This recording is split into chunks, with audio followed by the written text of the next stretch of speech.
இந்த பாடத்தில் இஸ்ரவேல் நாடு எப்படி வரலாற்று ரீதியாக காலக்கணக்கின்படி பிரிக்கப்பட்டது என்பதை நாம் சிந்தித்தோம். 1449 ஆண்டு தொடங்கி கிட்டத்தட்ட கிபி 5 அல்லது 6வது ஆண்டு ஆண்டவராக இயேசு கிறிஸ்து பிறக்கிற வரைக்கும் உள்ள அந்த காலத்தை நாம் சிந்திக்க தொடங்குகிறோம். அதோடு நாம் நிறுத்திவிட்டோம். இப்பொழுது ஆசிரியர், இந்த வரலாற்று நூல்களுடைய ஆசிரியரை பற்றி நாம் சிந்திக்க இருக்கிறோம். மிக முக்கியமான பகுதி இது. இதை கவனமாக கேட்கும்படி உங்களை நான் கேட்டுக்கொள்கிறேன். நாம் வேதாகம புத்தகங்களுடைய வரலாற்று புத்தகங்கள், வேதாகம புத்தகங்களில் உள்ள வரலாற்று புத்தகங்களை பற்றி நாம் சிந்தித்து கொண்டிருக்கிறோம். ஆகவே இந்த வரலாற்று புத்தகங்களின் ஆசிரியரை பற்றி நாம் கவனமாய் படிப்பது நல்லது. இப்போது கேள்வி, யார் இந்த நூல்களுக்கு ஆசிரியர்? நாம் அறிஞர்கள் போல இப்படியா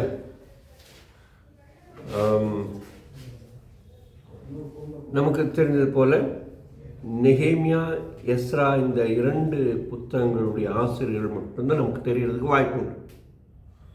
நெகேமியா, எஸ்தர் ஆகிய 2 புத்தகங்களுக்குரிய ஆசிரியர்களை மட்டும் நாம் தெரிவதற்கு வாய்ப்பு உண்டு. மற்ற 10 புத்தகங்களுடைய ஆசிரியர்களை பற்றி நமக்கு தெரிவது மிக மிக கடினமாக இருக்கிறது.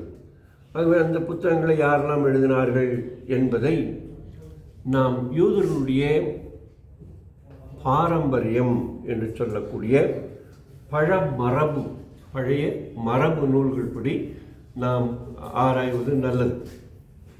அவ்வகையில் நாம் பார்க்கும்போது 2 முக்கியமான நூல்கள் இவர்களுக்கு உரியது, இந்த பாரம்பரியத்தை சொல்லக்கூடியது. ஒன்று தால்முத் அல்லது டால்முத், இன்னொன்று டால்முத்,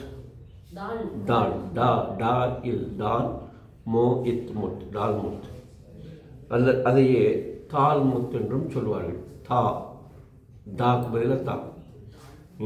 ஏன்னா அது எபிரேய வார்த்தைகள், அதனால் அதை சரியாக எழுத முடியாததுனால நாம் இப்படி சொல்கிறோம். இவர்களோடு கூட சேர்ந்து 2வது நூலாக மிஸ்னா என்ற இன்னொரு நூல். அந்த நாட்களில் காணப்படுகிறதான இந்த சட்டத்திட்டங்கள் வரி வடிவங்களிலே வந்தது இந்த புத்தகங்களில் இருந்தால் சட்டத்திட்டங்கள். இந்த அதாவது எழுத்துப்படி, வரி வடிவங்கள் என்றால் எழுத்துப்படியாக வந்தது. இந்த மிஸ்னாவையும் டால்முத்தையும் ரபிமார்கள் பள்ளிகளிலே பாடமாக வைத்திருப்பார்கள். பாடப்புத்தகம், பள்ளி பாடப்புத்தகம். இந்த புத்தகங்கள் எஸ்ராவின் காலம் தொடங்கி கிபி 6வது நூற்றாண்டு வரைக்கும் உள்ள சட்டத்திட்டங்களை தொகுத்து எழுதினது, அல்லது அவைகளுடைய வியாக்கியானங்கள், காமெண்ட்ரிஸ் என்று நாம் சொல்லலாம்.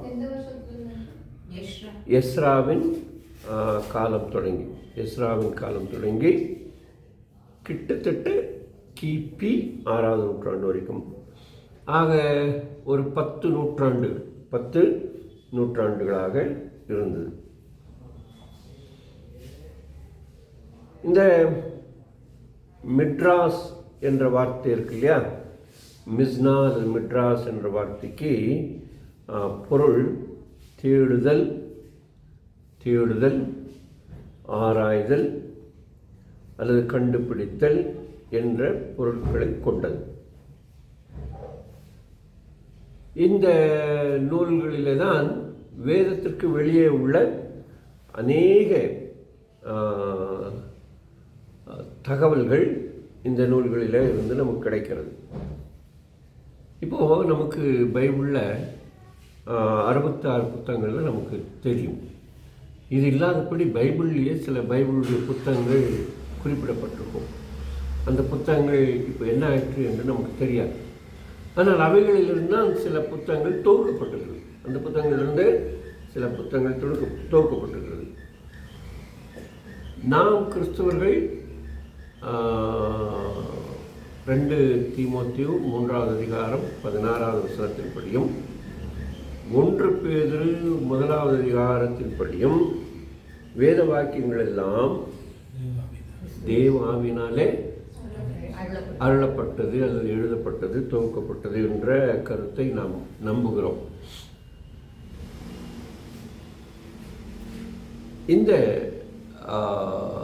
புத்தகங்களிலிருந்து, நான் சொன்ன இந்த புத்தகங்களிலிருந்து தொகுத்து அநேக தகவல்களை நமக்கு கொடுத்திருக்கிறார்கள். அவைகளை நாம் அந்த தொகுப்பதற்கு தொகுப்பாசிரியர்களுக்கு ஆண்டவருடைய ஆவியானவர் வழிநடத்தினார் என்பதை நாம் நம்புகிறோம். உதாரணமாக சில புத்தகங்களுடைய பெயர்களை சொல்லுகிறேன்.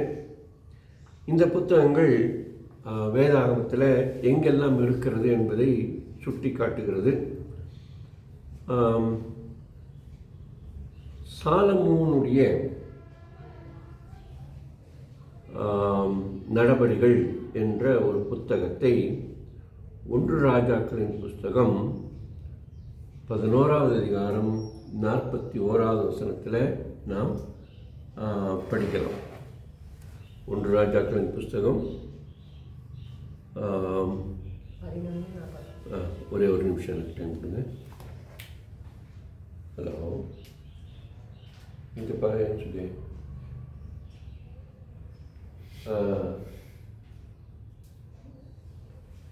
இந்த கடை தருவேன். சரி சரி சரி சரி சரி நான் ஜாமெண்ட் கொடுத்துருந்தேன். மீட்டிங். ஆக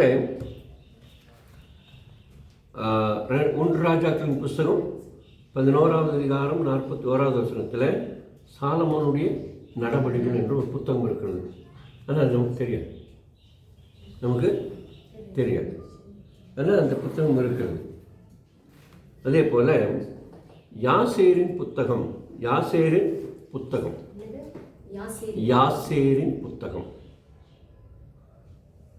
இப்படி ஒரு புத்தகம் இருக்கா? இது தொபியாஸ் இல்லைங்க. தொபியாஸ் இன்னும் வரல. தொபியாஸுக்கு இன்னும் வரல. அவசரப்படாதீங்க.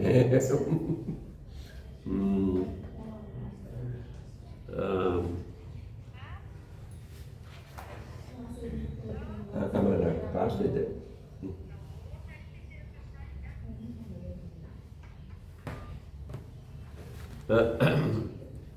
யாசேரின் புஸ்தகம். இது யோசுவாவின் புஸ்தகம் 10வது அதிகாரம் 13வது வசனத்திலையும் 2 சாமுவேல் 1வது அதிகாரம் 8வது வசனத்திலும் இருக்கிறது. 2 சாமுவேல் 1:8. மூன்றாவதாக தாவீது ராஜாவின் நாளாகம புஸ்தகம். இந்த நாளாகம புஸ்தகம் என்றால் என்ன? வேற ஒன்றும் இல்லை. டெய்லி அவங்க முன்னாலே எழுதப்படுகிற டைரி. நம்முடைய பழைய தமிழ் வேத ஆகமம் ஒன்றில் நாளாகமம் என்பதை தினவர்த்தமானி என்று பெயர் சூட்டியிருந்தார்கள். அது மலையாளத்தில், அதையே தமிழ் மொழிபெயர்ப்பில் தினவர்த்தமானி அப்படிங்கிற பேரில் மொழிபெயர்த்திருந்தாங்க. இது நாடக புஸ்தகத்துக்கு முதல் தினவர்த்தமானி, 2வது தினவர்த்தமானின்னு கிரானிக்கல்ஸ் என்று ஆங்கிலத்தில் சொல்வார்கள். டெய்லி. மூன்றாவதாக சரி மூன்றாவது தாவீது ராஜான்னு சொல்லிட்டுன்னா அது 1 நாளாகமும் 27, 24 இருக்கு. 1 நாளாகமும் 27, 24 இருக்கு.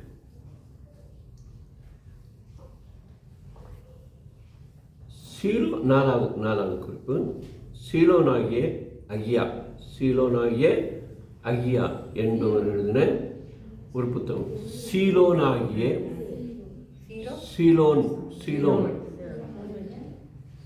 அல்ல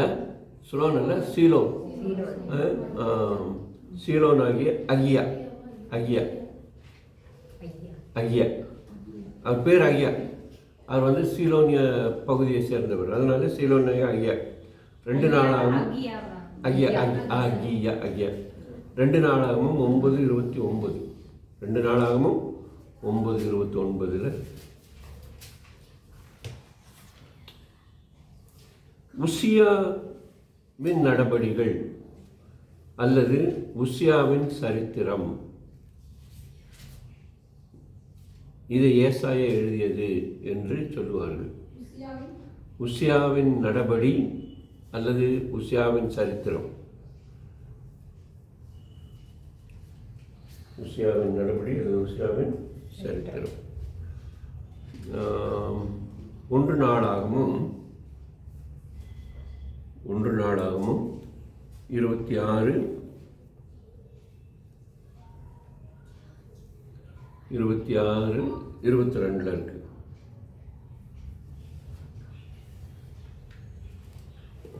நாளாகவும் அப்புறம் கர்த்தருடைய யுத்த புத்தகம் எண்ணாகமும்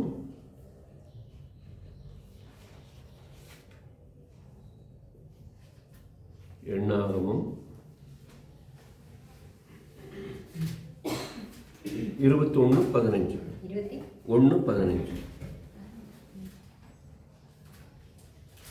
21:15 கர்த்தருடைய யுத்த புத்தகம் எண்ணாகம் 21. அப்புறம் 2 நாளாகும் 33:19 2 நாளாகும் 33:19 ஓசியின் பிரபந்தம், ஓசாயின் பிரபந்தம், ஓசாயின் பிரபந்தம். பிரபந்தம்னா எழுத்து, ஓசான பிரபந்தம்னா எழுத்து.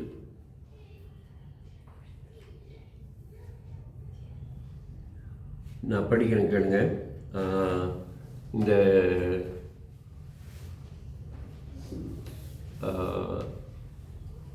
உசியாவின் நடபடிங்கிறத பற்றி படிக்கிறேன்.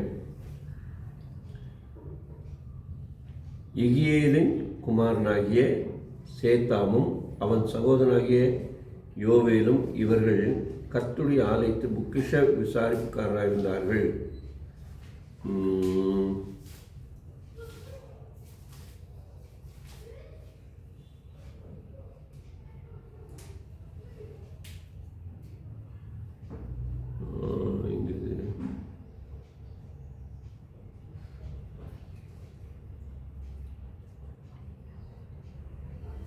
இந்த இந்த இந்த இந்த இந்த லிஸ்ட்டில் அந்த புக்கில் வருது. சரியாக எடுத்து தர முடியலையே. சரி, நான் அந்த அந்த அந்த ரெஃபரன்ஸ் உங்களுக்கு போட்டு விட்றேன். ஓசாயின் பிரபந்தம்னா, பிரபந்தம்ங்கிறது பழைய தமிழ் குறிப்பேடுங்கிறது அது பொருள். அப்புறம் தானியேலின் புஸ்தகத்தில் மேதியா பெர்ஷியா ராஜாக்களின் 4ஆம் புத்தகம், மேதியா பெர்ஷியா ராஜாக்களின் 4ஆம் புத்தகம் என்று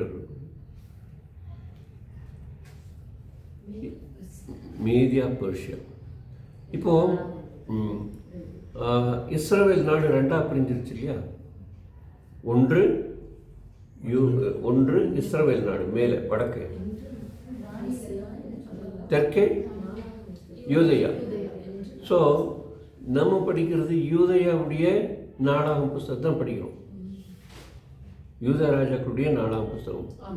நமக்கு ராஜாக்களின் புஸ்தகம் என்ன செய்யுதுன்னா, ராஜாக்களின் புஸ்தகம் நமக்கு வடநாட்டை பற்றியும் சொல்கிறது, தென்னாட்டை பற்றியும் சொல்கிறது. ராஜாக்களின் புஸ்தகம். நாடகம் புஸ்தகம் முழுக்க முழுக்க யூதய நாட்டு மக்களுடைய வரலாற்றை மாத்திரம் சொல்கிறது. இப்போ அந்த புத்தகம் அதே போல் இஸ்ரவேல் ராஜாக்களின் நாடகம் புஸ்தகம் என்று ஒன்று உண்டு. வேதாகமத்தில் குறிப்பு இருக்கு. இஸ்ரவேல் ராஜாக்களுடைய நாடக புஸ்தகத்தில் எழுதப்பட்டிருக்கிறது அப்படின்னு சொல்லப்பட்டிருக்கிறது. ஆக இத்தனை புத்தகங்களும் தொகுத்து சேர்த்து எழுதப்பட்டது தான் நம்முடைய வேதாகம். இத்தனை புத்தகங்களும் அவைகளிலிருந்து குறிப்புகளை எடுத்து நமக்கு தேவனுடைய மனிதர்கள் தேவாவினாலே ஏவப்பட்டு எழுதினார்கள். ஆக அவங்க தொகுக்கும் போதும் கூட தேவனுடைய ஆவியானுடைய ஏவுதல் அல்லது வழிநடத்துதல் இருந்தது. ஏவுதல்ங்கிறது வழிநடத்துதல், அது இருந்தது என்பதை நாம் அறிந்து கொள்ள வேண்டும்.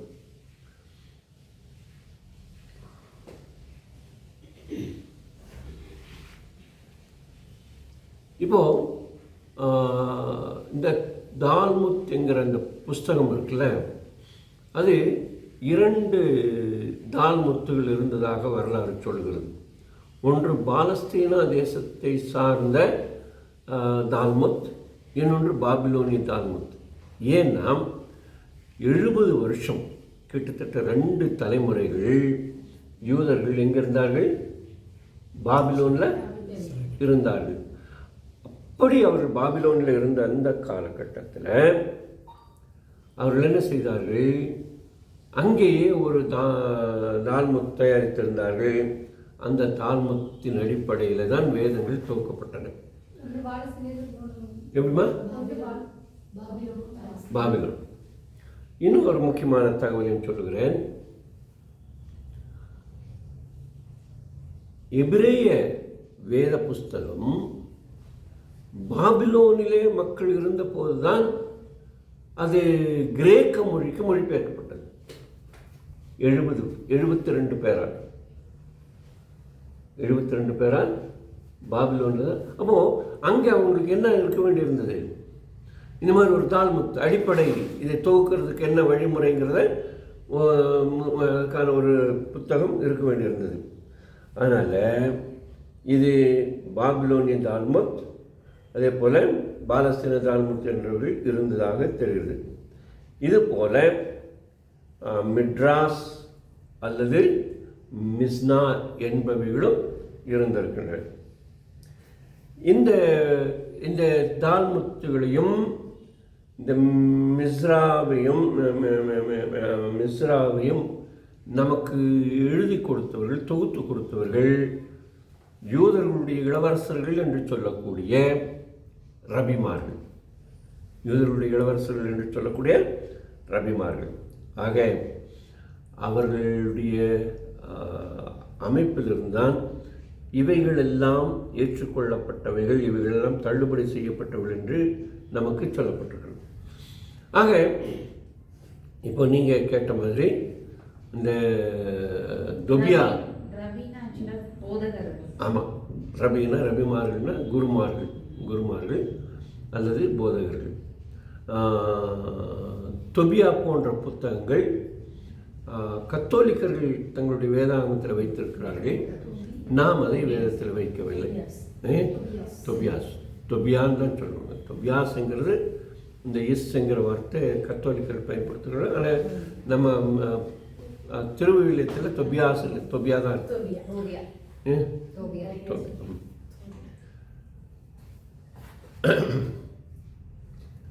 ஸோ இந்த ஆசிரியர்களை தேவன் என்ன செய்திருக்கிறார்? தேவாவியானவர் வழி நடத்தி இருக்கிறார் அவளை தொகுத்து எழுதுவதற்கு என்று நாம் அறிந்து கொள்ள வேண்டும்.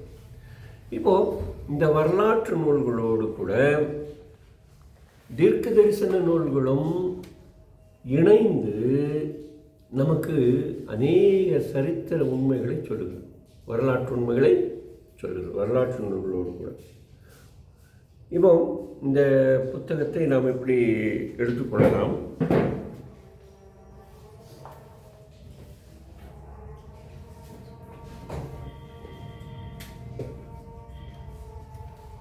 ஒன்றுக்கொன்று உள்ள ஒற்றுமையை சொல்வதற்கு,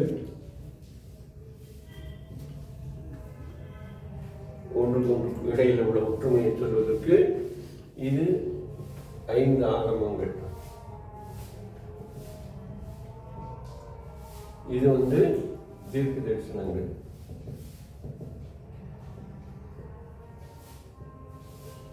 இது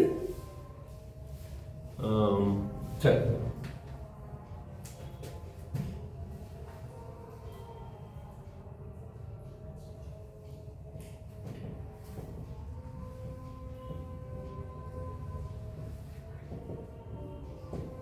இது வரலாற்று நூல்.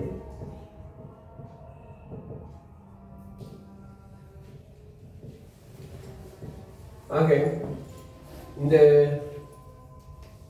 5 ஆகமும் வரலாற்றோடு சம்பந்தப்பட்டது, தீர்க்க தரிசன புத்தகங்களும் வரலாற்றோடு சம்பந்தப்பட்டது. ஆக இவைகளெல்லாம் சேர்ந்துதான் வரலாறு உருவாகும். நம்ம கிறிஸ்துவ வேதாகமத்தில் இந்த வரலாறு உருவாகும்.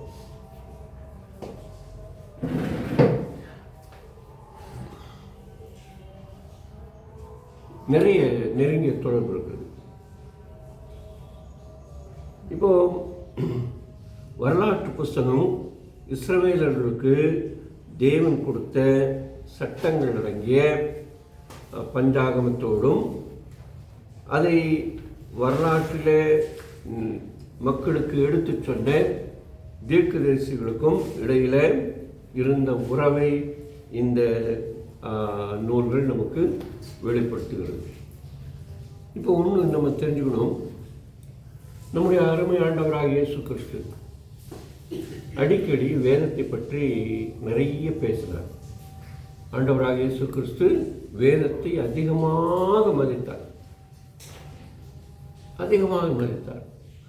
அவருடைய போதனைகள் முழுவதும் வேதத்தை அடிப்படையாக கொண்டவர்களாக இருந்தன. அதனாலே தான் அவர் சொன்னார், மத்தேயு சுவிசேஷத்தில் 19வது அதிகாரம் 4வது வசனத்திலையும், மத்தேயு சுவிசேஷம் 21வது அதிகாரம் 16வது வசனத்திலையும், மத்தேயு சுவிசேஷம் 21வது அதிகாரம் 42வது வசனத்திலையும், மத்தேயு சுவிசேஷம் 22வது அதிகாரம் 31வது வசனத்திலையும் அடிக்கடி இந்த வார்த்தைகளை அவர் பயன்படுத்துகிறார். அதே போல் மத்தேயு 12வது அதிகாரம் 3, 4, 6 ஆகிய வசனங்களிலே அவர் பயன்படுத்துகிறார். மத்தேயு 12, 3, 5, 6 வசனங்கள். நீங்கள் வீட்டில் போய் இந்த பகுதிகளெல்லாம் தனியாக எடுத்து படித்து பாருங்கள். ஆண்டவர் கேள்வியாக கேட்குறாரு.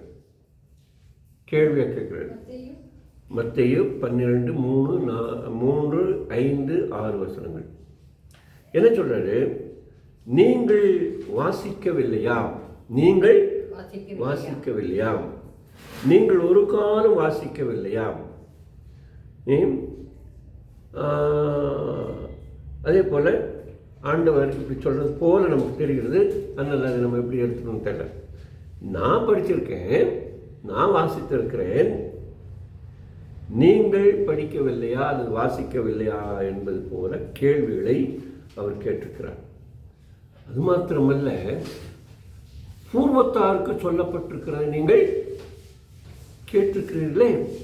பூர்வத்தாருக்கு இப்போ மத்தேயு சுவிசேஷம் 5வது அதிகாரத்தில் இருந்து 7வது அதிகாரம் வரைக்கும் உள்ள பகுதியில் பூர்வத்தாருக்கு குறைக்கப்பட்டது என்ற வார்த்தையை அவர் சொல்வார். பூர்வத்தார்ல யாரு? பூர்வத்தார் முன்னோர்கள், உங்களுக்கு முன் இருந்தவர்களுடைய காலத்தில் சொல்லப்பட்டவர்கள் என்று சொல்கிறார். ஆக இயேசுவானவர் தம்முடைய போதனையில் அதற்கு அடிப்படை ஆதாரமாக பழைய ஏற்பாடை வைத்திருந்தார். இயேசுவின் காலத்தில் பழைய ஏற்பாடு என்று ஒன்று இல்லை. இயேசுவின் காலத்தில் பழைய ஏற்பாடு என்று ஒன்று இல்லை, எல்லாமே புதிய ஏற்பாடு தான். எல்லாமே வேதம் தான். ஆமாம், புதிய ஏற்பாடு என்பது இயேசு கிறிஸ்துவுக்கு பிறகு சுமார் 30 ஆண்டுகளுக்கு பிறகுதான் நமக்கு வருகிறது. ஆனால் இயேசு கிறிஸ்து புதிய ஏற்பாட்டினுடைய நாயகம். ஆனால் அவருடைய காலத்தில் அப்படி புதிய ஏற்பாடு என்ற ஒன்று தனியாக இல்லை. ஆக இயேசுவானவர் எங்கெல்லாம் வேதம் என்ற வார்த்தையை பயன்படுத்துகிறாரோ அது எதை தான் சொல்கிறார்? வேதம் என்று சொல்லும்போது நாம் இன்றைக்கு கையில் வைத்திருக்கிற புதிய ஏற்பாடு பழைய ஏற்பாடு மணங்கிய எதை? முழு வேதாகமத்தை சொல்லுகிறது. மாறாக பழைய ஏற்பாட்டு நூல்களை மட்டும்தான் சொல்கிறேன். அதோடு கூட சில மற்ற இணைத்த புத்தகங்களும் இருக்கிறது. ஸோ இயேசுவனோர் அடிக்கடி இப்படி சொல்லுவார், வேத வாக்கியங்களை குறித்து தப்பான அபிப்பிராயம் வச்சிருக்கீங்களே,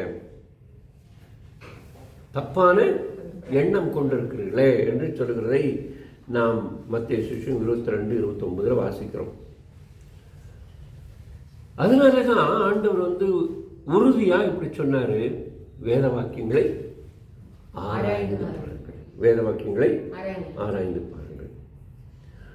ஆக ஆண்டவர் அடிக்கடி பயன்படுத்துகிற இன்னொரு சொல்லாடல், பூர்வத்தாருக்கு சொல்லப்பட்டதை நீங்கள் கேள்விப்பட்டிருக்கிறீர்கள், அதனால நான் உங்களுக்கு சொல்லுகிறேன், இப்படியெல்லாம் இருக்க வேண்டும் என்று சொல்கிறார். மத்தேயு சுவிசேஷம் 5வது அதிகாரம் 21வது வசனத்திலையும் 27வது வசனத்திலையும் 31வது வசனத்திலையும் 33வது வசனத்திலையும் 38வது வசனத்திலையும் 43வது வசனத்திலையும் இதெல்லாம் சொல்லிட்டு அவர் உறுதியாக நம்பினதுனால சொல்கிறாரு, நான் மெய்யாகவே மெய்யாகவே உங்களுக்கு சொல்லுகிறேன், நான் மெய்யாகவே மெய்யாகவே உங்களுக்கு சொல்லுகிறேன் என்று வேத வசனத்தை அடிப்படையாக கொண்டு தான் சொல்கிறேன். ஆக இயேசுவானவர் வேத வாக்கியங்களை அதிகமாக மதித்தார். இயேசுவை போல வேத வாக்கியங்களை மதித்தவர்கள் யாருமே இல்லை என்று நான் சொல்ல முடியும். ஏன்னா அவர் அவருடைய ஃபர்ஸ்ட் ப்ரையாரிட்டி எதுக்கு இருந்தது? வேத வசனத்துக்கு இருந்தது. அதனால் இந்த 12 தீர்க்கதரிசன புத்தகங்கள், எசாயா, எரேமியா, எசேக்கியேல் போன்ற புத்தகங்களும் இந்த வரலாற்று நூல்களோடு கூட மிகவும் இணைந்து நெருங்கி செல்கிறது. ஆகவே இந்த புத்தகங்களை நாம் படிக்கும் பொழுது எல்லாவற்றையும் இணைத்து படிக்கும்போது தான் உண்மையான வரலாறு நமக்கு கிடைக்கிறதை நாம் படிக்க முடியும். இன்னும் சொல்லணும்னா ஆதியாகம புஸ்தகத்திலிருந்து வெளிப்படுத்தல் வரைக்கும் அப்படியே பார்த்திங்கன்னா அப்படியே ஒரு கயிறு போல், ஒரு வெள்ளி கயிறு போல் ஒரு தொடர்பு இருந்துகிட்டே இருக்கும், ஒரு ஸ்ட்ரிங் போயிட்டே இருக்கும். அதனால் இங்கே கட் பண்ணி அங்கே ஒட்ட முடியாது. நாம் அப்படி செய்கிறோம் அழகாக. சில வேளைகளில் அந்த எந்த இதில் எது கொண்டு வரணும்னு தெரியாமையே ஒன்றை வெட்டி அந்த இடத்துல கொண்டு வந்துடுறோம். அதுக்கு நிறைய உதாரணம் சொல்லுவாங்க. இந்த பைபிளை சாமின்னு சொல்லி பார்ப்பாங்க. நம்ம இது என்ன வாக்கு தத்துவத்துக்கு பார்த்துருக்கீங்களா?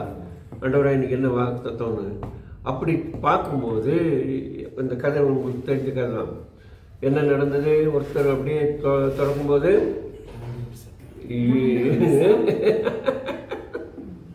என்ன நடந்தது?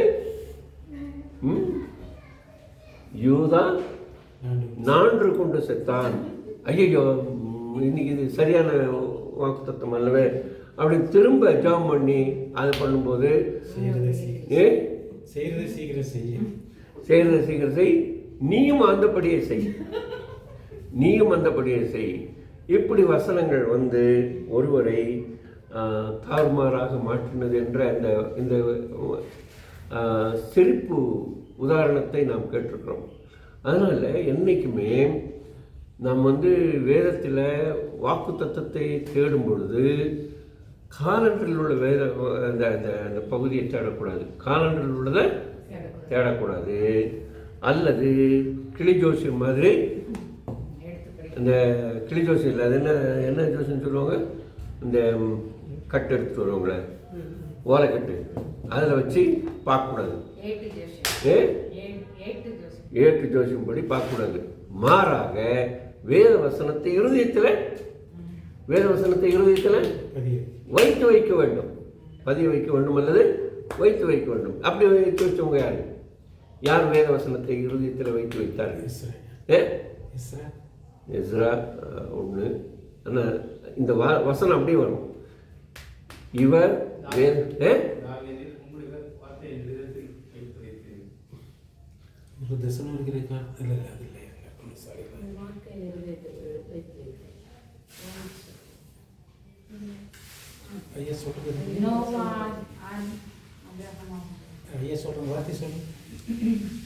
வேத வசனத்தை இருதயத்திலே வைத்து வைத்தார்.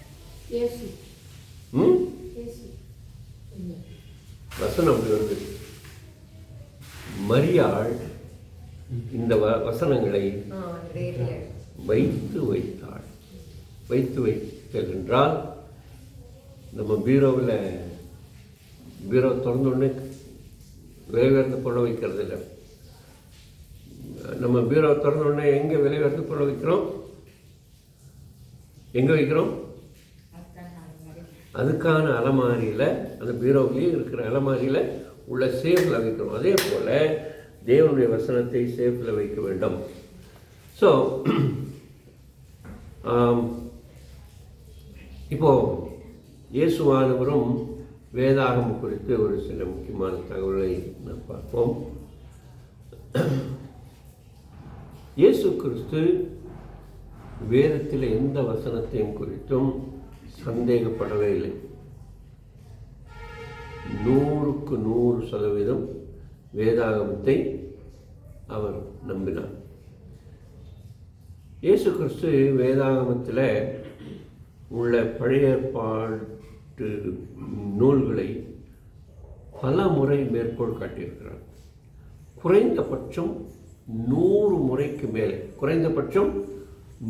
முறைக்கு மேலே பழைய ஏற்பாட்டிலிருந்து, இன்றைக்கு நமக்கு பழைய ஏற்பாடு, அன்றைக்கு அவருக்கு அர்த்தம் வேதம், அந்த வேத வசனங்களை அவர் மேற்கோள் காட்டியிருக்கிறார். ஸோ யாராவது ஒருத்தர் வாசிங்களேன், லூக்கா 24:27, அதே போல் 44 வசனமும். லூக்கா 24:27-44. மோசே முதற்கொண்டு அனைத்து தீர்க்கதரிசிகளும் எழுதின வேத வாக்கியங்கள் எல்லாவற்றிலும் தம்மை குறித்து சொல்லியவைகளை அவர்களுக்கு விவரித்து காண்பித்தார். 44. அவர்களை நோக்கி மோசேயின் நியாயப்பிரமாணங்களையும் தீர்க்கதரிசிகளின் ஆகமங்களையும் சங்கீதங்களையும் என்னை குறித்து எழுதியிருக்கிறவர்கள் எல்லாம் நிறைவேற வேண்டியது என்று நான் உங்களோடு இருக்கும் போது உங்களுக்கு சொல்லிக் கொண்டு வந்த விசேஷங்கள் என்றார். சரி. இப்போ அவர் முழுமையாக நம்பினார்.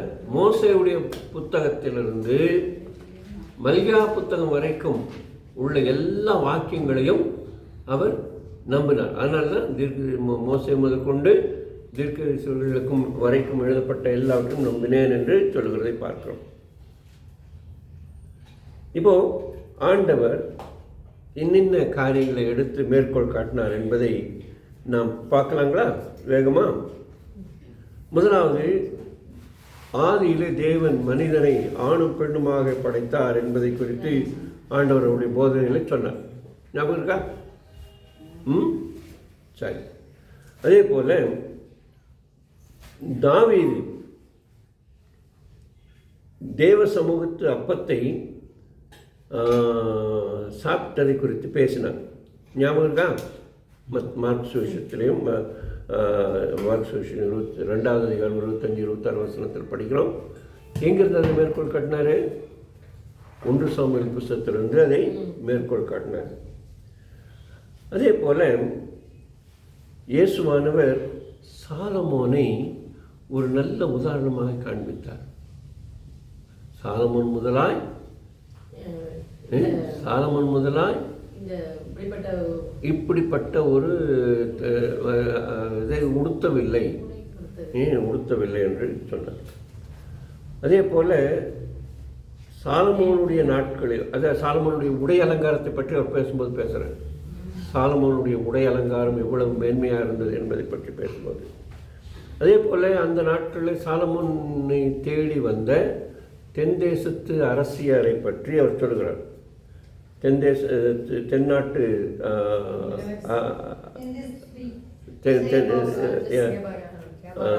ஆமாம், தென் தேசத்து அந்த அரசியை பற்றி அவர் பேசினார். சாலமோனை சந்தித்து பேசினதை பற்றி பேசினார். சேபா தேசத்து ஸ்திரீ, எத்தியோப்பியா நாட்டு அரசி. இந்த சேபா நாடுங்கிறது எங்கே இருக்குது? சேபாங்கிறது எங்கே இருக்குது? சேபா என்பது எத்தியோப்பியா நாட்டில் இருக்குது. அதே போல் சாரிபாத்தில் உள்ள விதவையை பற்றி பேசினார். சாரிபாத் விதவையை குறித்து பேசினார். எலியாவை பற்றியும் நாகமானை பற்றியும் பேசினார். சரிங்களா? அதே போல் ஆபேல் முதல் சகரியா வரைக்கும் உள்ள A to Z பேசலாம். A to Z. A to Z என்ன அர்த்தம்? அதான் ஆபேல் தான் முதல் இல்லையா? ஆபேல் முதல் சகரியா வரைக்கும், சகரியான Z. அதனால் எல்லாரையும் குறித்து பேசினார் என்று நாம் அதை பொதுப்படியாக எடுத்துக்கொள்ளலாம். அதே போல் இஸ்ரவேலருடைய பயணத்தை பற்றியும் அவர் பேசினார். இஸ்ரவேல் மக்களுடைய பயணம், அந்த கானான் பயணத்தை பற்றி பேசினார். யோனாவை பற்றி பேசினார். மோசையை பற்றி பேசினார். மன்னாவை பற்றி பேசினார். மன்னா சாப்பிட்டார்கள் என்பதை குறித்து பேசினார். அதிகமாக அவர் தாவீதை பற்றி பேசியிருக்கார். நம்ம ஏற்கனவே பேசியிருந்தோம், இருந்தாலும் தாவீதை பற்றி பேசினார். ஸோ இத்தனை தகவல்களும் அவர் இந்த வேதம் என்று சொல்லி பழைய ஏற்பாட்டு நூல்களை, இந்த சரித்திர நூல்களிலிருந்து மேற்கோள் காட்டினார். ஆக இந்த சரித்திர நூல்கள் உண்மை என்பதை நாம் ஏற்றுக்கொள்ள வேண்டியிருக்கிறோம். இயேசு சொன்னதுனால அதை உண்மை என்று ஏற்றுக்கொள்ள வேண்டியதாக இருக்கிறது. சரி, இப்போ இஸ்ரவேல் வரலாற்றினுடைய தொடக்கத்தை பற்றி சில குறிப்புகளை நான் இங்கே சொல்ல விரும்புகிறேன். இஸ்ரவேல் மக்களை இன்றைக்கும் அவர்களை சூழ இருக்கிற மக்கள் எப்படி தான் கூப்பிட்றாங்க? இன்றைக்கி நாம் இஸ்ரவேல்னு சொல்கிறோம், இஸ்ரவேல் நாடுன்னு சொல்கிறோம், இப்போ நடக்கிற யுத்தத்தை எல்லாம் பற்றி சொல்கிறோம். ஆனால் அதே நேரத்தில் இஸ்ரவேலர்களுக்கு எபிரேயர்கள் என்று ஒரு பெயர் உண்டு. யாரும் யாக்கோபுன்னு சொல்கிறதில்ல. இந்த இஸ்ரவேல் தான் யாக்கோபு. ஆனால் யாக்கோபு என்று சொல்கிறதில்ல, மாறாக எபிரேயர்கள் என்று சொல்லை பயன்படுத்துகிறோம். அவர்கள் எபிரேய மொழியை பேசினதுனால அல்ல, எபிரேய மொழியை பேசினதுனால எபிரேயர்கள் அல்ல, மாறாக அவர்களுக்கு எபிரேயர்கள் என்ற ஒரு பேர் உண்டு, பட்ட பேர். அது எப்படி என்றால், ஆபிரகாம் தான் முதல் எபிரேயர். ஆபிரகாம் தான், வேதாகமத்தின்படி ஆபிரகாம் தான் முதல் எபிரேயர். சரி, 14வது அதிகாரம் 13வது வசனம் ஆதியாகமம் படிங்கள வேகமாக, யாராவது ஒருத்தர் எடுத்தவங்க. 14, 13.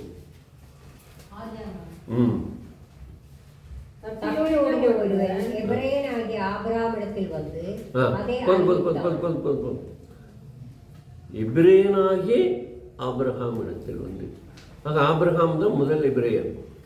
இந்த எபிரேயர் என்ற வார்த்தைக்கு என்ன பொருள் என்பதை நாம் தெரிந்தால் நலமாக இருக்கும்.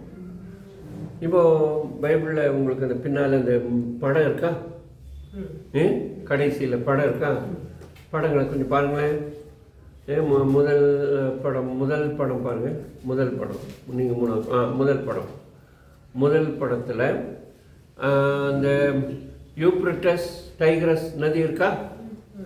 யூப்ரட்டஸ் டைக்ரஸ் நதி இருக்கா? யூப்ரட்டஸ் டைக்ரஸ் நதி.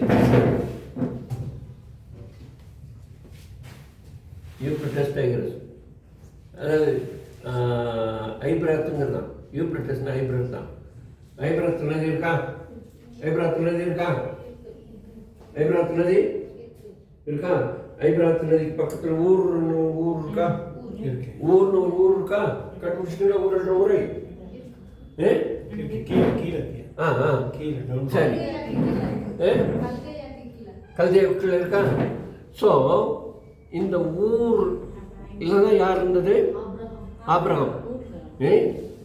ஊர் என்ற ஊரில் தான் ஆபிரகாம் இருந்தார். அவருடைய அழைப்பு வந்த போது அவர் என்ன செய்தார்? அந்த நதியை கடந்து வர, நதியை கடக்கிறாரு. அந்த ஊர்ல இருந்து அப்படி வந்தால் தான் வந்து ஊர் மற்ற ஊருக்கு வர முடியுமா? சரி. இப்போ ஆமாம், அந்த நதியை கடந்து வர்றார். அதனால் இந்த நதியை கடந்தவர் என்பதற்காக அவருக்கு எபிரேயர். இந்த நதியை கடக்கிறவர்களுக்கு அந்த நாட்களில் எபிரேயர் என்று ஐப்ராத் நதியை கடந்து வர்றார். ஆமாம், நதியை கடந்தவர். அவங்க எபிரேய பாஷையில் அப்படிதான் நதியை கடக்கிறவங்களுக்கு நதியை கடக்கிறவங்க. ஆமாம், நம்ம மலைநாட்டுக்காரன்னு சொல்கிற மாதிரி தான் மலைநாட்டுக்காரங்க இவங்கன்னு சொல்லுவாங்கள்ல. ஏன்னா மலையில் இருந்தவங்க அதே மாதிரி. சரி, ஆக எபிரேயர் என்றால் ஆற்றை, கவன மக்களுங்க இந்த குறிப்பு எழுதிக்கிடுங்க. எபிரேயர் என்ற வார்த்தைக்கு ஆற்றை அல்லது நதியை கடந்தவர், அதாவது தண்ணி கடக்கிறவர். ஆற்றை அல்லது நதியை கடக்கிறவர் என்று பேர். எபிரேயர்கள் என்ற பதம் தான் இஸ்ரவேலரை குறிக்கின்ற அல்லது யூதரை குறிக்கின்ற சொல்லாடல். சொல்லாடல்னா சொல். சரி.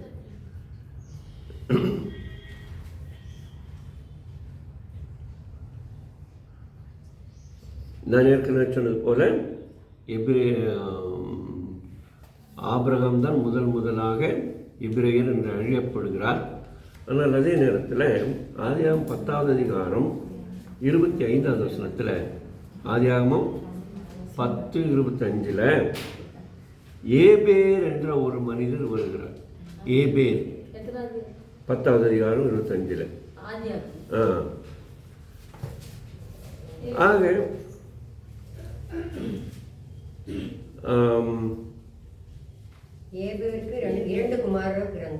சரி. அப்போ இதற்கு பொருள் அக்கறை என்று பொருள். இதற்கு அக்கறை என்று பொருள். ஏபேர் என்றால் அக்கறை என்று பொருள். அக்கறை, அந்த கரை, அக்கறை. ஸோ அல்லது எதிர்த்தாற்போல உள்ளவர், எதிர்ப்பல்ல, எனக்கு எதிரில் இருக்கிறவங்க சொல்லுவாங்க.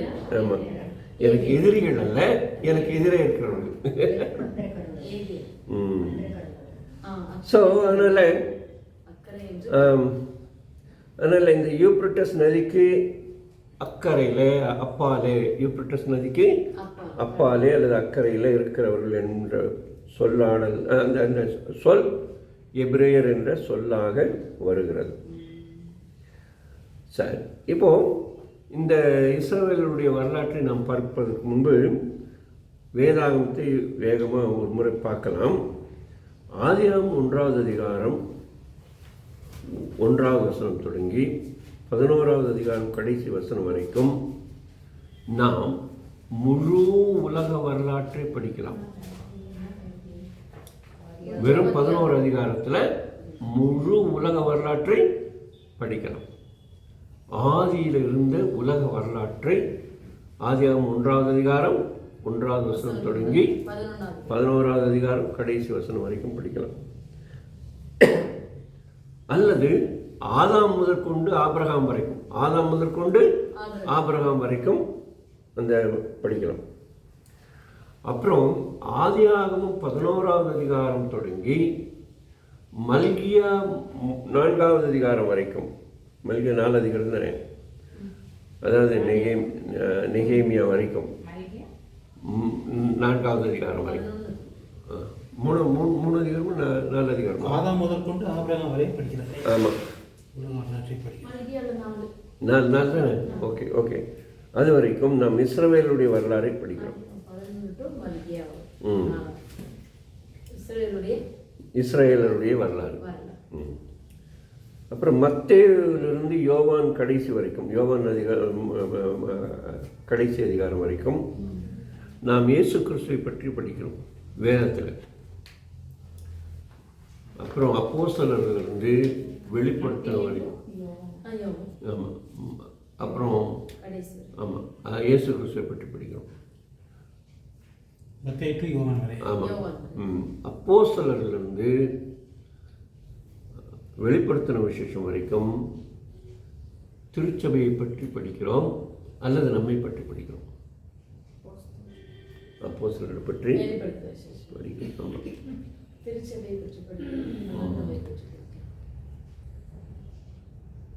ஸோ இந்த வரலாற்று நூல்களை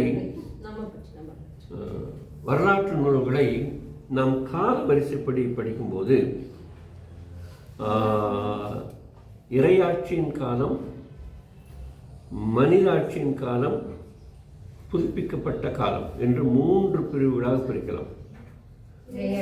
இறையாட்சியின் காலம், இறையாட்சியின் காலத்தில் யோசுவா, நியாயாதிபதிகள், ரூத். சுமார் எப்போவுமே சுமார் என்று எழுதிக்கிறது நல்லது. சுமார் கிமு 1405 ஆண்டு முதல், சுமார் கிமு 1405 ஆண்டு முதல் 1043 ஆண்டு வரைக்கும், 1043 ஆண்டு வரைக்கும் உள்ள அந்த காலகட்டத்தை இறையாட்சியின் காலம் என்று சொல்கிறோம். நேரடியாக ஆண்டவர் தான் அவங்களை ஆட்சி செய்தார். நேரடியாக இஸ்ரவேல் மக்களை யார் ஆட்சி செய்தது? தேவன் தான் ஆட்சி செய்தார். அந்த நாட்களில் மற்ற இன மக்கள் இருந்தாங்க, அவங்களுக்குள்ள ராஜாக்கள் இருந்தாங்க. அவளை சூழ இருந்த மக்கள் மத்தியில் யார் இருந்தாங்க? ராஜாக்கள் இருந்தாங்க. அதனால தான் அவங்க எங்களுக்கு ராஜா வேண்டும்னு சொல்லும்போது ஆண்டவர் சொன்னார், நீங்கள் புறஜாதிகள் ஜனங்கள் என்ன சொன்னாங்க? எங்களை சூழ உள்ள புறம் மக்களைப் போல, புற இனத்தாரை போல எங்களுக்கும் ஒரு அரசர் வேண்டும் என்று கேட்டபோது தேவன் சவுலை ஏற்படுத்தினார். அது கேட்டதுனால தான். சரியா? ஆனால் இஸ்ரவேல் மக்களை யார் ஆண்டது? தேவன். அதனால நீங்கள் என்னை வேண்டாம் என்று தள்ளுகிறீர்கள் என்று ஆண்டவர் சொல்லுகிறார். எங்கே? சாமுவேல் புஸ்தகத்தில். ஸோ கிட்டத்தட்ட சாமுவேல் புஸ்தகம், அதாவது ரூத் புஸ்தகம் வரைக்கும் இறைவனுடைய ஆட்சி நடந்தது. அதுக்கு பிறகு சவுல் வர்றார். சவுளுடைய நாள் தொடங்கி 1 சாமுவேல் 2 சாமுவேல் 1 ராஜாக்கள் 2 ராஜாக்கள் 1 நாளாம் 2 நாளாம் வரைக்கும் உள்ள காலங்கள், அதாவது சுமார் கிமு 1 நாளாகவும் 2 நாளாகவும் சுமார் கிமு 1043 586 வருஷம் வரைக்கும், 586 வருஷம் வரைக்கும் மனித ஆட்சியின் காலம், மன்னர்கள் காலம், மனித அரசர்களின் காலம்.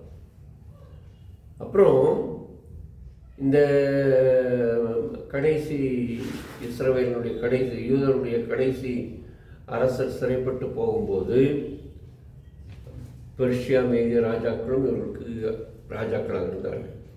அதுக்கு பிறகு அவங்க இது சுயநாடு திரும்பி வராங்க பாருங்க. நெகேமியா காலத்தில், எஸ்ரா காலத்தில்.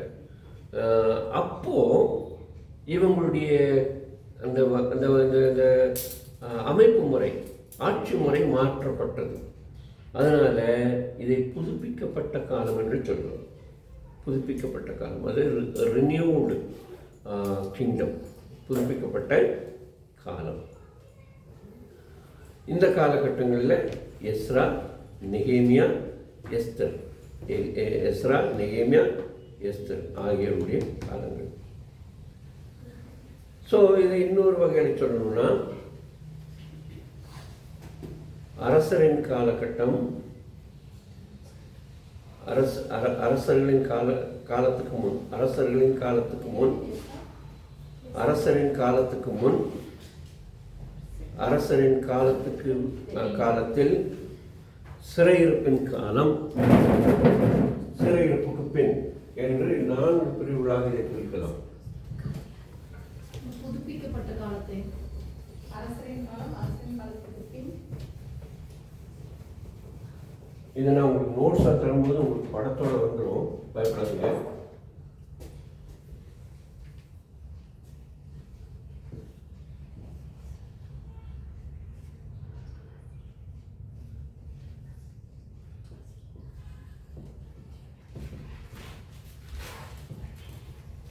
ராஜாக்களுக்கு முன், ராஜாக்களுக்கு முன், ராஜாக்கள் காலத்தில்,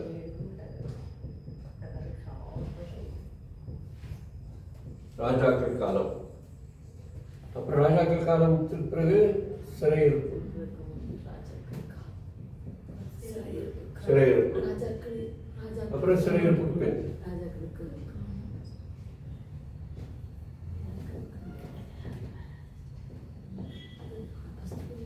இப்போ இந்த காலத்தை 4 பிரிவாக பிரிக்கலாம். வரலாற்று வேதாங்க வரலாற்றை புரிவதற்கு இந்த இதை 4 பிரிவுகளாக பிரிக்கலாம். இப்போ இந்த காலகட்டத்தில் யாரில் எந்த புஸ்தகமெல்லாம் இருந்தது நமக்கு கீழே? யோசுவா, யோசுவா, நியாயாதிபதி, அப்புறம் ரூத். சரிங்களா? ரூத். இப்போ இங்கே 1-2 சாமுவேல், 1-2 ராஜாக்கள், 1-2 நாளாகும், 1-2 நாளாகும். சிறைப்பின் காலத்தில் எஸ்தர், எஸ்தர், அப்புறம் எஸ்ரா, நெகேமியா.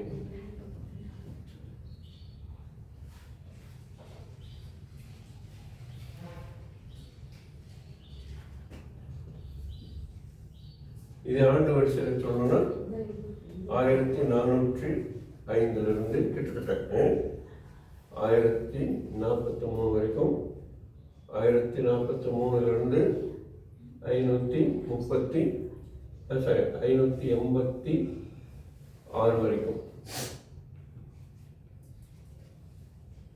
இது 539 536 வரைக்கும்.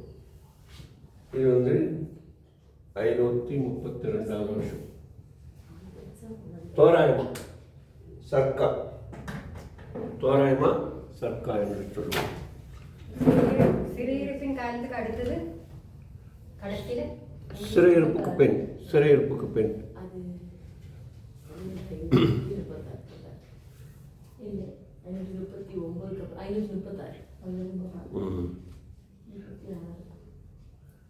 ஸோ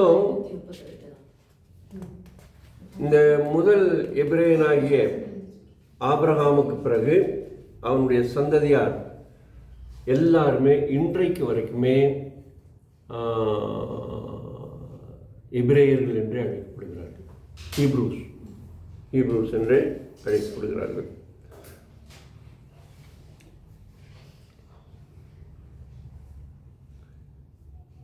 யோசேப்பு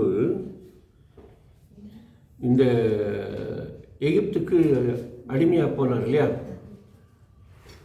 எகிப்துக்கு அடிமையாக போன போது அங்கே அவர் என்ன சொல்கிறாங்க, எபிரேயர் என்று தான் அந்த இவரை சொல்கிறாங்க.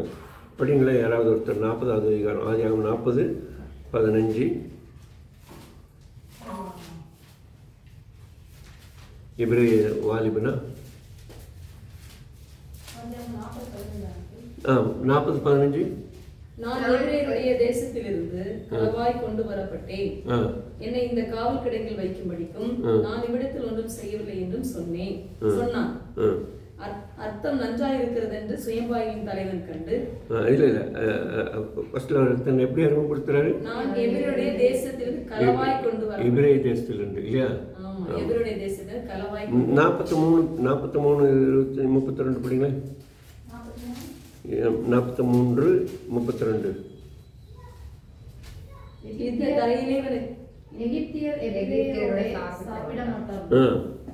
அப்படி செய்வது செய்வது எகிப்தியருக்கு அருவருப்பாய் இருக்கும்.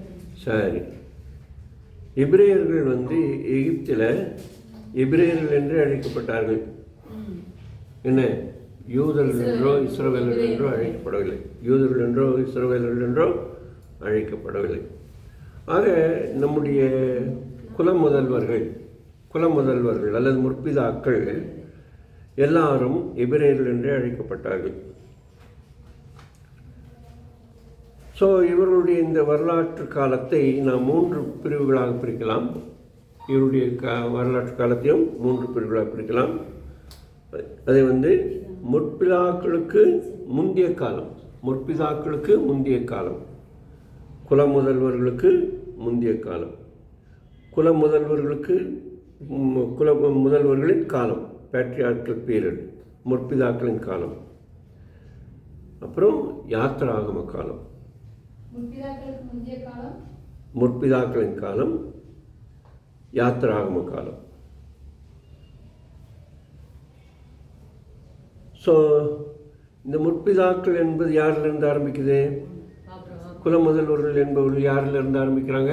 ஆபிரகாம் தான் முதல் எபிரேயர். முதல் எபிரேயர் யார்? ஆபிரகாம். ஸோ அங்கேருந்து நம்மளுடைய அந்த இதை ஆரம்பிக்குது. ஆக இந்த அதுக்கு முந்தின காலத்தை படிக்கும்போது நம்ம எங்கேருந்து படிக்கணும்? படைப்பிலிருந்து படிக்கணும், சிருஷ்டிப்பிலிருந்து படிக்கணும். ஸோ சிருஷ்டிப்பிலிருந்து ஆதியாகமம் 1:2 படிக்கிறோம். அப்படி படிக்கும்போது தேவன் வானத்தையும் பூமியும் பூமியில் உள்ள சர்வ சிருஷ்டிகளையும் 6 நாட்களில் படைத்து முடித்தார். 6 நாட்கள், முதல் 6 நாட்கள். இந்த 6 நாட்கள் என்பதை சில வேத கல்லூரிகளிலே 6 யுகங்கள் என்று சொல்வார்கள். நாம் அப்படி சொல்வதில்லை. இது எழுத்துப்படியான நாள்கள்.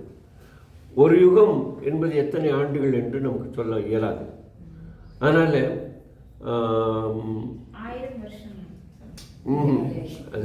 அது யுகம் அல்ல. இப்போது நம்ம அந்த யுகத்தை பற்றி நம்பிக்கை நமக்கில்லை. நாம் எழுத்துப்படியான நாட்களையே சொல்கிறோம். முதல் நாள், 2வது நாள், 3வது நாள், 4வது நாள், 5வது நாள், 6வது நாள் என்ற அந்த கணக்கில் தான் நம்ம சொல்லுகிறோம். ஸோ தேவன் முதல் 6 நாட்களை தான் படித்தார். 7வது நாள் ஓய்ந்திருந்தார் இல்லையா? இந்த முதல் 3 நாட்கள் ஆண்டவர் என்ன செய்தார்னா, எதெல்லாம் ஒழுங்கில்லாமல் இருந்ததோ அதெல்லாவற்றையும் ஒழுங்காக்கினார். ஆக முதல் 3 நாட்கள் ஒழுங்கற்றவர்களை ஒழுங்காக்கினார்.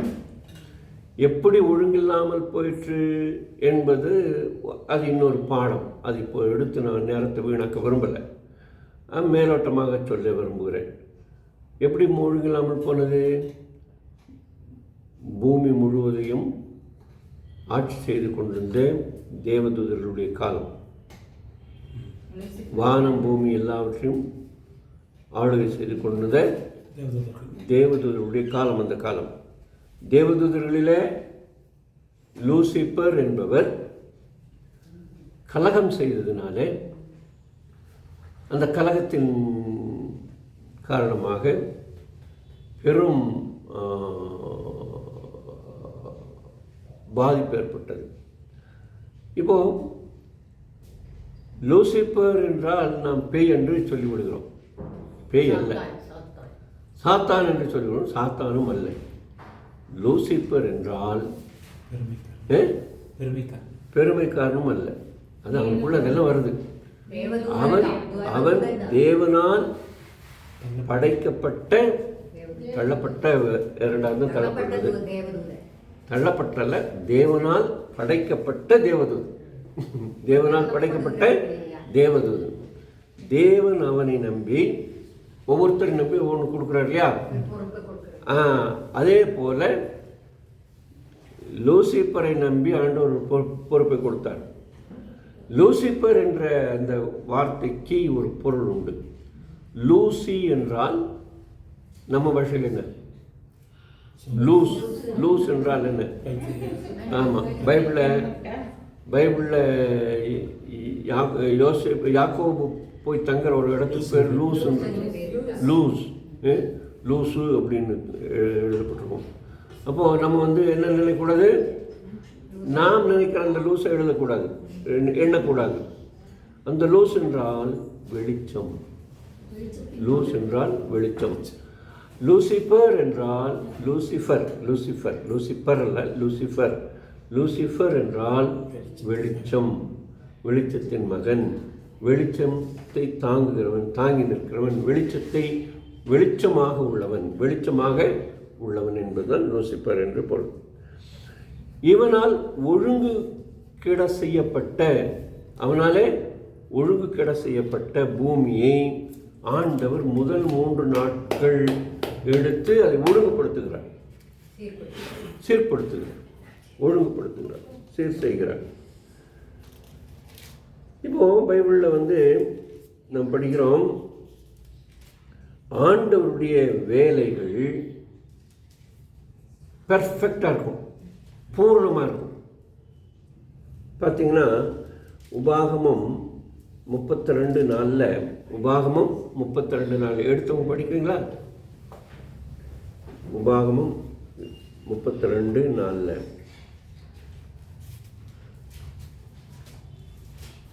படிங்க வேகமா. அவர் கண்களை அவர் கிரியை உத்தமமானதுன்னு இருக்கு. சரி, போதும்.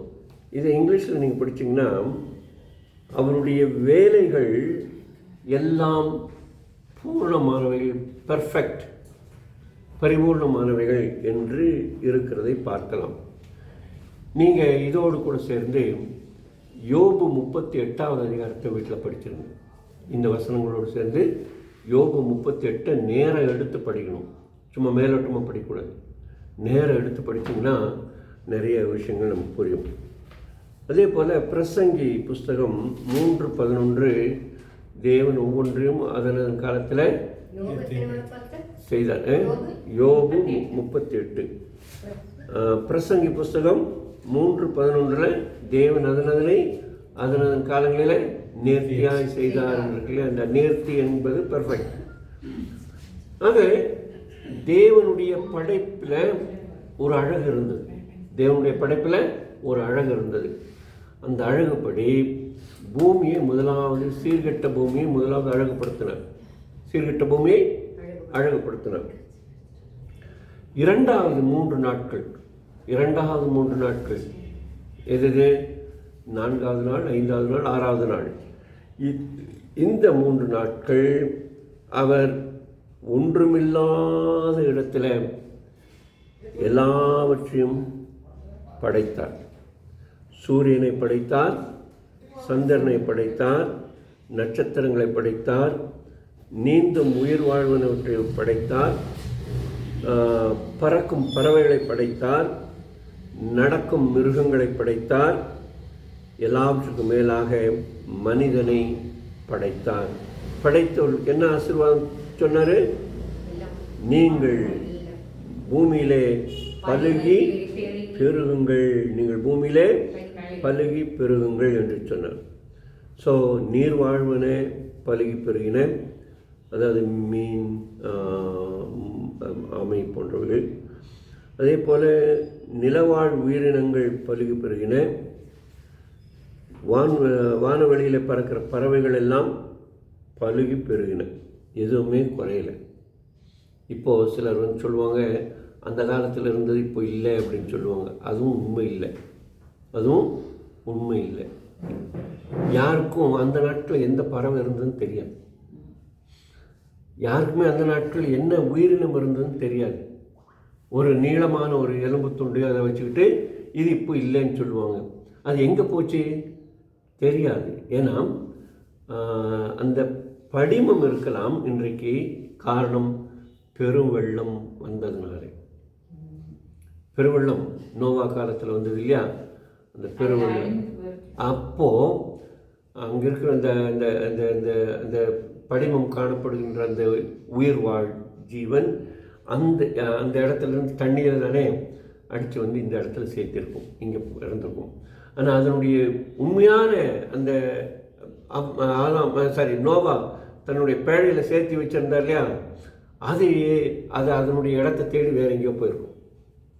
இன்றைக்குமே ஆமைகள் முட்டையிடுவதற்கு கரைக்கு வருது அப்படின்னு நம்ம படிச்சிருக்கோம். பறவைகள் இன்னொரு தேசத்திலிருந்து இன்னொரு தேசத்துக்கு பறக்கிறது அப்படின்னு படிக்கிறோம். இனப்பெருக்கம் செய்வதற்கு. ஏன்னா அந்த அந்த இடத்தினுடைய அந்த கால சூழ்நிலையினால பறந்து வந்து இன்னொரு இடத்துல கூடு கட்டி முட்டையிட்டு குஞ்சு பொறித்து கூட்டி போகுதுங்கிறதெல்லாம் படிச்சிருக்கோம். அதுபோல் அந்த அந்த இனம் இன்னொரு இடத்துல போயிருந்திருக்கும். இப்போ நமக்கு அந்த அதெல்லாவற்றையும் ஆராய்வதற்கான வசதிகள்லாம் வந்துருச்சு. அதுக்கு முந்தைய அந்த வசதிகள்லாம் இல்லை. அதனால நோவோட காலத்துல வந்து திரும்ப வேற எங்கேயாச்சும் போயிருக்கலாம்னு அப்ப ஆராய்ச்சியில கண்டுபிடிக்கவே ஆராய்ச்சி இப்போதான் கண்டுபிடிச்சிட்டு இருக்காங்களே.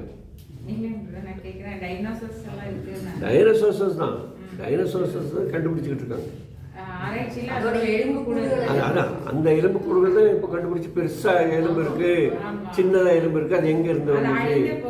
அது அந்த இனம் அழிஞ்சு இருக்கிறதுக்கு வாய்ப்பு இல்லை. எல்லாமே நோவாவுடைய பேழைக்குள்ள வந்துருச்சு. கடவுள் உண்டாக்குன ஒரு உயிரினமும் காணாமல் போகவில்லை. எல்லாமே நோவாவினுடைய பேழைக்குள்ளே வந்து விட்டது. நோவா ஒன்றும் சேர்த்தலை, நோவாவுடைய பிள்ளைகளும் சேர்த்தலை, தயார் பண்ணி வச்சாங்க. அந்த நேரம் வரும்போது ஆண்டவர் அதை உள்ளே கொண்டு வந்துட்டார். நேரம் வரும்போது ஆண்டவர் உள்ளே கொண்டு வந்துட்டார். நல்ல கவனிங்க.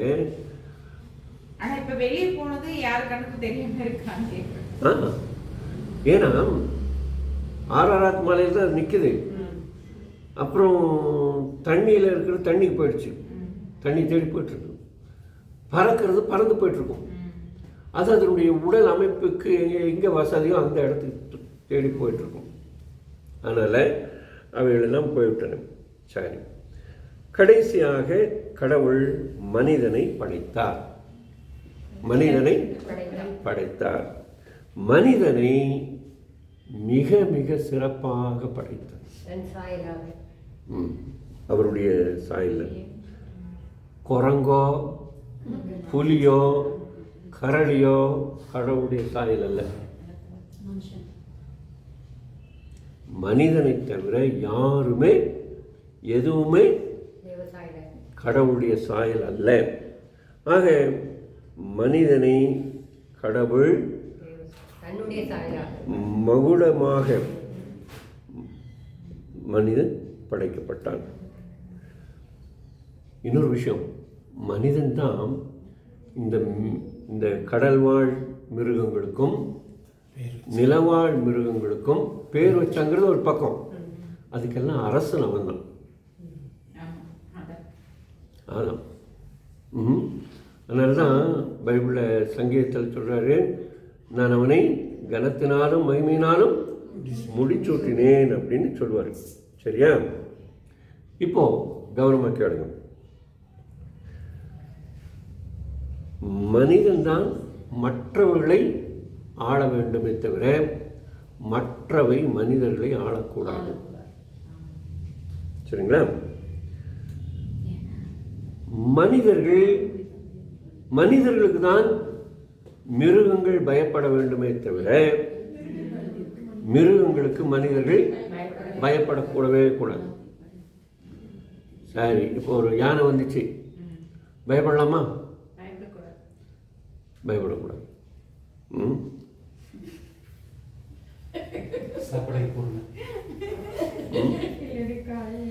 பெரும் பிரச்சனைங்க கூடலூரில் பெரும் பிரச்சனை. யானை வந்துருச்சு, பூனை வந்துருச்சுன்னு அதுக்காக நம்ம பயப்பட வேண்டிய அவசியமே கிடையாது. அஃப்கோர்ஸ் அது நம்முடைய நிலத்தில் விளைகிறத அழிக்குது. அதனால் நம்ம அதை அழித்தா அது நம்மளை அழிக்கும். சரி, அதான். சரி, இப்போது நான் பைபிள்லேருந்து சிலது சொல்ல வரேன், கவனமாக கேளுங்க. யானைக்கு பயப்படாமல் இருக்கலாம், சிங்கத்துக்கு பயப்படாமல் இருக்க முடியுமா? யானைக்கு பயப்படாமல் இருக்கலாம், சிங்கத்துக்கு பயப்படாமல் இருக்க முடியுமா? புலிக்கு பயப்படாமல் இருக்க முடியுமா? ஐயோ பயமா இருக்க, பயப்படக்கூடாது, பயப்படவே கூடாது. ஏன்னா வேதாகமத்தில் 3 பேர் சிங்கத்தை ஜெயித்தார்கள். அவங்க அசிங்கமாகலை, அவங்க என்னாகலை, அசிங்கமாகலை, அவங்க சிங்கமாக இருந்தாங்க. சிங்கத்துக்கு சிங்கமாக இருந்தாங்க, அவங்க அசிங்கமாகவே இல்லை. யாரெல்லாம்? சிம்சோன், தாவீது, பெனனியா. 2 சாமுவேல் 23:20 கிழிச்சிட்டாங்க. தானியேலுக்கு அது பயந்து அது மூலையில் சுருண்டுடுச்சு.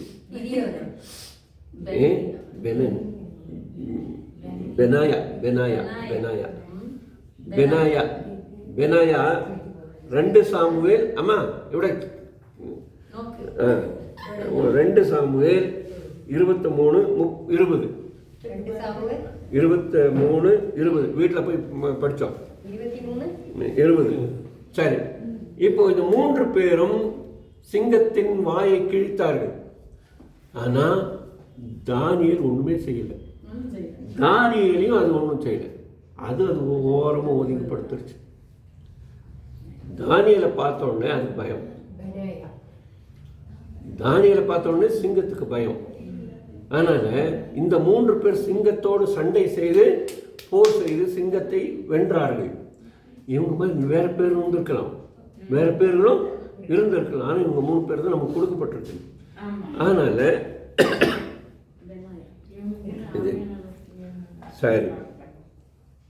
ஒரு பழமொழி சொல்லுவாங்க, தமிழில் தான் பழமொழி, வேறு பழமொழி கிடையாது. தமிழில் உள்ள பழமொழி என்ன தெரியுமா? அது வேற, அது வேற.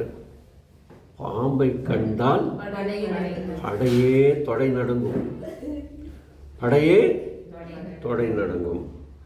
இப்போ நான் கேட்குறேன், பாம்பை பார்த்து நீங்களும் நானும் பயப்படலாமா? நீங்கள் ஆம்பளைங்க, நாங்கள் பொம்பளைங்க, நாங்கள் பயந்து ஆகுங்களே. நான் பயப்பட வேண்டிய அவசியம் இல்லை. ஏன்னா நீங்கள் அடிக்கக்கூடாது, அது தடவை கொடுக்கணும், அடிக்கக்கூடாது. அதையே அடிக்கிறீங்க, ஒன்றும் பண்ணாது, ஒன்றும் பண்ணாதுமா. கேளுங்க, தயவுசெய்து இங்கே கேளுங்க நான் சொல்கிறத. பைபிள் என்ன சொல்லுது? மார்க்கு 16:18 மிதிப்பீர்கள். சரியா? சங்கீதம் 91:13 என்ன படிக்கிறோம்? விரியன் பாம்புகளை மிதிக்க பிறந்தவள் நாம், விரியன் பாம்புகளை மிதிக்க பிறந்தவள் நாம். அதனால தானியேலை போல சிங்க கெபியில சிங்கத்தை கட்டவும், சிறுவன் பாம்பின் புற்றில் கைவிட்டது போல கைவிடவும் கர்த்தர் நமக்கு உதவி செய்ய வேண்டும். கர்த்தர் நமக்கு உதவி செய்ய வேண்டும். அதனால் ஆண்டவர் இதெல்லாத்தையும் உண்டாக்கிட்டு, ஐயோ இந்த பாம்பு இந்த மனுஷனுக்கு எடுத்துருமே அப்படின்னு நினைக்கவே இல்லை. அதில் மகிழ்ச்சியாக இருந்தார். அது ஆதியாகமம் 3:15 சொல்றாரு, அவர் உன் தலையில் அது வேற அர்த்தமா? அது அது அது அதனுடைய பொருள் வேறு. அது அதனுடைய அதனுடைய அது அது அது ஆவிக்குரிய அர்த்தமாயிடும். அதனால் அதை இப்போத்து கொண்டு வந்து இது பண்ண வேண்டாம். நான் சொல்கிறது எழுத்துப்படியான பாம்பு, சரியா? அது ஆவிக்குரிய பாம்பு, எழுத்துப்படியான பாம்பு. ஸோ நான் சொல்ல விரும்புகிறது, ஆண்டவர் படைப்பில் மகிழ்ந்தார். இந்த 6 நாள் செய்தார் இல்லையா? அந்த அந்த அந்த அந்த 6 நாள் அவர் செய்த அந்த படைப்பை பற்றி ஒவ்வொரு படைப்பை பார்த்து மகிழ்ச்சி கொண்டார், துக்கப்படவே இல்லை. ஆனால் மனிதனை படைத்ததற்காக மட்டும்தான் துக்கப்பட்டார். அதுதான் துக்கப்பட்டார். மனிதனை படைத்ததற்காக தான் துக்கப்பட்டாரே தவிர மற்ற எந்த ஜீவனை படைத்ததற்காகவும் அவர் வருத்தப்படவில்லை, கவலைப்படவில்லை, துக்கப்படவில்லை. அதோட சுபாவங்கள் எல்லாமே மனுஷனுக்குள்ள இருக்கு. ஆக படைப்பில் ஒரு அழகு இருந்தது. அந்த அழகை பற்றி நாம் இன்னொரு நாள் படிப்போம். இப்போ மனிதனுடைய வீழ்ச்சி 3-4வது அதிகாரத்தில் ஆதியாகமத்தில் வந்துடுது. அது நமக்கு எல்லாருக்கும் தெரியும், அதை நான் விளக்க வேண்டிய அவசியம் கிடையாது. இந்த பாவத்தினால் விளைந்த நியாய தீர்ப்பு பற்றி நமக்கு தெரியும். 5வது அதிகாரத்திலிருந்து 7வது அதிகாரம் வரைக்கும் ஆதாமை தொடர்ந்து அநேகர் பாவம் செய்தார்கள். ஆதாம் தொடர்ந்து யார் பாவம் செய்தது? ஆதாமை தொடர்ந்து யார் பாவம் செய்தது? காயினை தொடர்ந்து எல்லா மனுஷனும், குறிப்பாக பைபிளில் சொல்லப்பட்டது லாமே. Very good, very good. பாட்டே பாடுறாரு. என்ன பாட்டு? ஒரு நல்ல ஒரு பாட்டு பாடுறாருல்ல, அந்த பாட்டு தெரியுமா உங்களுக்கு? லாமேக்குடைய பாட்டு எங்கே என்னமோ படித்தோம் இல்லை எங்கேயோ?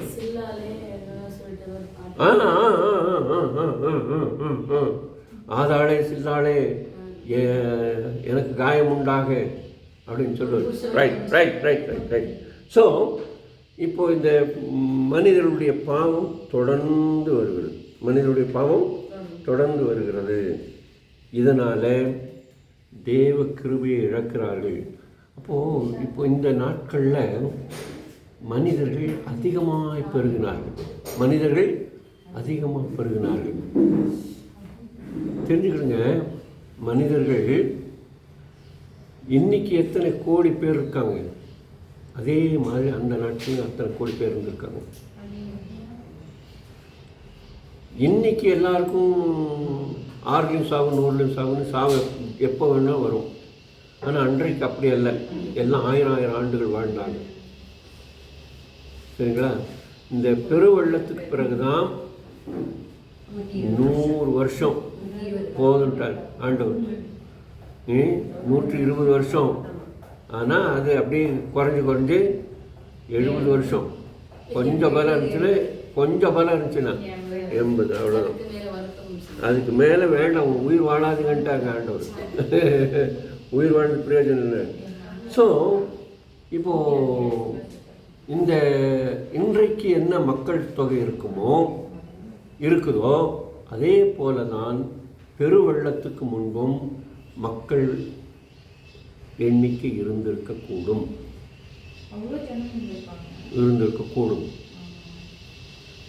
இப்போ பாருங்களேன், இந்த ஒரு 20 ஆண்டுகளில் மக்கள் தொகை எவ்வளோ ஆச்சுன்னு. இத்தனைக்கும் எல்லாம் பர்த் கண்ட்ரோல் பண்ணி, எல்லாரும் பர்த் கண்ட்ரோல் பண்ணி, முந்தி நாம் இருவர் நமக்கு இருவர், அது போய் இப்போ நாம் இருவர் நமக்கு ஒருவர் ஆயிடுச்சு. அப்படி இருந்தும் இன்னைக்கு கோடியான பேர் வச்சுங்களா. ஸோ எப்படிமா அப்படி மக்கள் கூட்டம் பூமி முழுவதும் நிறைந்திருந்தார்கள். நோவா காலத்தில் மாத்திரம் மக்கள் இடம் விட்டு இடம் பெயரலை, அதுக்கு முந்தைய இடம் விட்டு இடம் பெயர்ந்திருந்திருக்கக்கூடும். ஆக எல்லா இடங்கள்லையும் மக்கள் கூட்டம் இருந்திருக்கும். உலகம் முழுவதும் அப்படிங்கிறது நம்முடைய நம்பிக்கை வேதத்தின் அடிப்படையில். அது கண்டுபிடிக்கப்பட்ட தேசம் இல்லை, நோவா காலம் வரைக்கும். நோவா காலத்துக்கு பிறகு ஒரு புது உலகத்தை தேவன் உருவாக்கினார் ஒரு குடும்பத்தை வைத்து. சாம், காம், யாபேல் என்ற அந்த 3 பிள்ளைகளுடைய சந்ததியர் தான் நாம் எந்த சந்ததியை சேர்ந்தவங்க? காம் சந்ததியை சேர்ந்தவங்க. சரி, ஆக தேவன் சாம், காம், யாபேத்தை கொண்டு தேசம் முழுவதும் மக்களால் நிறைத்தார். இன்றைக்கும் நிரப்பிக் கொண்டிருக்கிறார். பெரும் வெள்ளமெல்லாம் வருது, அது நிறைய பேர் அழிஞ்சு போகிறாங்க. விமான விபத்தெல்லாம் நடக்குது, நிறைய பேர் செத்து போகிறாங்க. ஆக்சிடென்ட் எல்லாம் நடக்குது, செத்து போகிறாங்க. நோய் வருது, செத்து போகிறாங்க. ஆனாலும் மக்கள் கூட்டம் பெருகிக்கொண்டே வருகிறது. இப்படிப்பட்ட காலத்தில் தேவன் மனிதர்களுடைய நிலைமையை பார்க்கும்பொழுது ரொம்ப கேடாயிடுச்சு. மனிதர்கள் கடவுளாவது கத்திரிக்காயாவது அப்படின்னாங்க, கடவுளாவது கத்திரிக்காயாவதுன்னாங்க. நானே கடவுள்கிட்ட போயிடுவேன் அப்படின்னு பெருசாக பில்டிங் கட்டினாங்க. இன்றைக்குமே இந்த பெரிய பெரிய டவர்ஸ் எல்லாம் பார்க்குறோம்ல, என்ன இப்போது ஹையஸ்ட் டவர் எது சார்? அது எத்தனை அடுக்கு மாடி? 250. ஸோ 250 அடிக்கு மேலே அது கிட்டத்தட்ட வானத்தை தொடுற மாதிரி இருக்கும். அதாவது மேகமண்டலத்தை தொடுற மாதிரி இருக்கும். ஆனால் அதுக்கு மேலே வானம் இருக்கும். ஆனால் மக்களுடைய எண்ணம் என்ன? இப்படியே கட்டிட்டு போய் கடவுளை அப்படியே தொட்டு அவர் கை இழுத்துட்டு வந்துடலான்னு. சரி, இப்போ இந்த காலத்தில்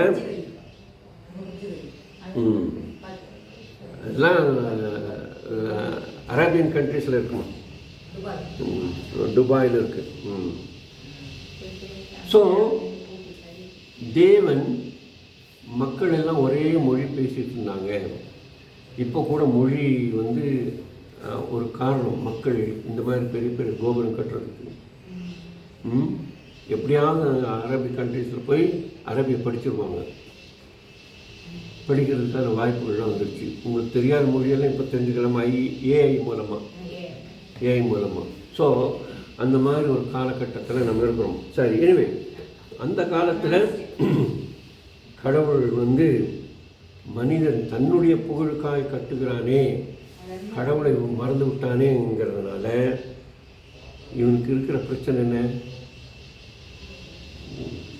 one nation one vote, one nation one ration card, one nation one டேரிஃப்ங்கிறது தானே, ஒரு தேசம் ஒரு மக்களுங்கிறது தானே. இப்போ இந்தியாவில் தானே ஓடிக்கிட்டு இருக்கு. ஒரு மொழி தானே, இப்போது ஹிந்தி தானே திணிக்க பார்க்குறாங்க. ஸோ இப்போது ஆண்டவர் பார்த்தாரு, எல்லாரையும் கசமுசம் பண்ணிட்டார். பாபேலுங்கிற பேர். ஏன் பாபேல்? என்ன ஏன் அந்த பேர் வந்துச்சு?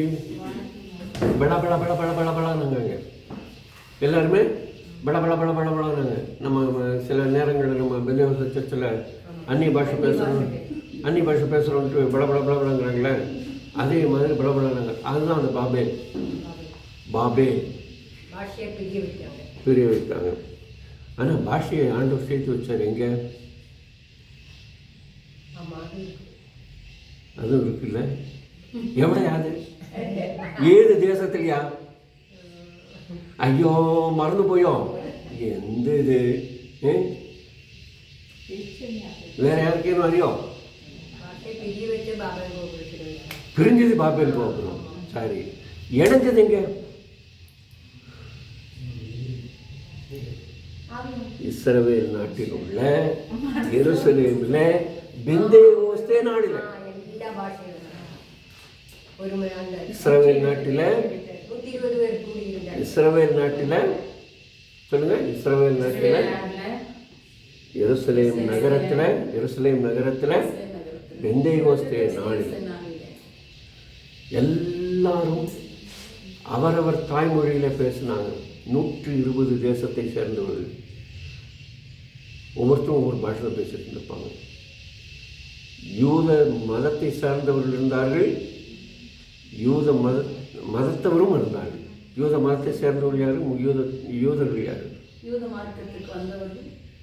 யூதர்கள் என்பது அந்த ஆபிரகாம் சந்ததியார். யூத மதத்துக்கு சேர்ந்தவர்கள்ங்கிறது நம்மளை மாதிரி கன்வெர்ட் ஆனவங்க, நம்மளை மாதிரி கன்வெர்ட் ஆனவங்க. என்ன வேளாங்கண்ணிக்கு போகிற மாதிரி எல்லாரும் இதுக்கு போயிருக்காங்க, எருசலேமுக்கு போயிருக்காங்க. போகும்போது தேவன் தம்முடைய கைகளை திறந்து வானத்தை திறந்து பரிசுத்த ஆவியானவரை ஊற்றினார். பரிசுத்த ஆவியானவர் ஊற்றப்படும் போது எல்லாரும் வெவ்வேறு பாஷைகளில் இருக்கிறதை பேசினார்கள். அதை அங்கே டிரான்ஸ்லேட் பண்ணுறதுக்கு ஒருத்தர் இருந்திருக்காரு. டிரான்ஸ்லேட் பண்ணியிருக்காங்க. இது அன்றைக்கு மாத்திரமல்ல, இன்றைக்கு வரைக்கும் தேவன் அவ்வப்போது எழுப்புதல் வரும்பொழுது அந்தந்த இடங்களில் செய்கிறார். இப்போது சிலருக்கு ஒரு பிரச்சனை. சில சபைகளில் போனால் சிலர் உண்மையான அந்நிய பாஷை பேசுகிறதில்ல. அந்நிய பாஷை பேசாமல் இருந்தால் என்ன பக்தி குறைஞ்சவங்கன்னு சொல்லுவாங்கங்கிறதுனால எதையும் அவங்க உணர்றது. பக்கத்தில் இருக்கிறவங்க என்ன பேசுகிறோன்னா அதை ஈயடிச்சங்காக்கு பண்ணுறது. அதனால் அந்நிய பாஷை மேலே உள்ள அந்த நம்பிக்கை போயிடுச்சு. உண்மைதானே? ஆனால் உண்மையிலே அந்நிய பாஷை இருக்கா இல்லையா அப்படின்னு கேள்விக்கு இருக்கு. எப்படின்னு கேட்டிங்கன்னா, நிறைய சாட்சி சொல்லலாம். அதில் ஒரே ஒரு சாட்சியை மாத்திரம் சொல்கிறேன். தமிழ்நாட்டில் ஒரு இடம், எந்த இடம்னு எனக்கு சரியாக தெரியல, சொல்ல தெரியல, ஒரு இடம். அங்கே ஒரு முஸ்லீம் உருது பேசுகிற ஒரு முஸ்லீம் குடும்பம் இருக்குது. உருது பேசுகிற ஒரு முஸ்லீம் குடும்பம். அன்னைக்கு பார்த்து அநியாயமாக அந்த குடும்பத்தில் ஒரு பொண்ணுக்கு பிரச்சனையாகி அது தற்கொலை பண்ணுறதுக்கு ஓடுது வீட்டை விட்டு. அப்படி ஓடும்போது வழியில் ஒரு கிறிஸ்தவ வீடு, ஒரு அம்மா தனியாக உட்காந்து ஜெபம் பண்ணி அந்நிய பாஷை பேசுகிறாங்க. என்ன மொழியில் அந்நிய பாஷை பேசுகிறாங்க? உருது மொழியில் அந்நிய பாஷை பேசுகிறாங்க. அந்த உருது மொழியில் என்ன பேசுகிறாங்கன்னா, நீ போய் சாகாதே, நீ போய் சாகாத, செத்து போன நரகத்துக்கு போயிடுவேன், நீ கடவுளை நம்பு அப்படின்னு இந்த அம்மா அந்நிய பாஷை பேசுகிறாங்க. வீட்டுக்குள்ளே கதை பூட்டிட்டு சா. அப்போது இந்த அம்மா கொஞ்சம் நம்ம மாதிரி கொஞ்சம் சத்தமாக பேசியிருப்பாங்கன்னு நினைக்கிறேன். அது அந்த வழியில் ஓடுற அந்த பொம்பளைக்கு கேட்டு அந்த அம்மா வந்து அங்கே நின்று யார் இப்படி சொல்கிறாங்கன்னு காதை ரொம்ப தீட்டி கேட்க, இந்த அம்மா பயங்கர உறுதியில் அந்த அம்மாவுக்கு ஆசீர்வாதங்கள்லாம் சொல்லிகிட்டு இருக்க, இந்த அம்மாவை பொறுக்க முடியல. யார் இப்படிப்பட்ட அழகான உருது மொழி பேசுகிறதுன்னு கதவை தட்ட, இந்த அம்மா வந்து வாங்கம்மா அப்படிங்க. இந்த அம்மா உருது பேச இவங்க தகைச்சு போக, என்ன இன்னும் என்ன சொல்கிறீங்க எனக்கு புரியல, வாங்க வாங்க அப்படிங்க. இல்லை நீங்கள் இப்போ தான் உருது பேசுனீங்க, உங்கள் வீட்டில் இன்னும் யாரும் உருதுக்காரர் இருக்காங்களோ, யாரும் உருது பேசிட்டு இருந்தாங்க, உருதா அது என்னது அப்படின்னு சொல்ல. அப்புறம் அந்த அம்மா உள்ளே வர, அப்புறம் இந்த அம்மா அவங்களுக்கு சுவிசேஷன் சொல்ல, அந்த அம்மா ஆண்டவரை ஏற்றுக்கொண்டு அது தற்கொலை எண்ணத்தை விட்டாங்க. அப்படி தான் இருக்கணும். நம்ம பேசுகிற அந்நிய பாஷை நிறைய பேரை சர்ச்சிலேருந்து வெளியே அனுப்பிடும். அதனால் கவனமாக ஆண்டவர்கிட்ட கேட்டு அந்நிய பாஷை பேசுகிறது நல்லது. சரி, நிறைய பாஷைகளை தான் அம்மா உண்மையிலே அந்நிய பாஷை என்பது இன்னொரு மொழியை பேசுவது. ஆனால் இன்றைக்கு துரதிருஷ்டவசமாக சபையில் பரவச பாஷை பேசுகிறோம். பரவச பாஷைனா அது என்ன பாஷைன்னு யாருக்கும் தெரியாது, ஏதோ ஒன்று உளர்றது. பரலோக பாஷை இல்லை, பரலோக பாஷை இல்லை. சும்மா இவரை பார்த்து நான் தூதர் பாஷை இல்லைம்மா, அது இருக்குது. அதுவும் இல்லை. இன்னைக்கு அநேக சபைகளில்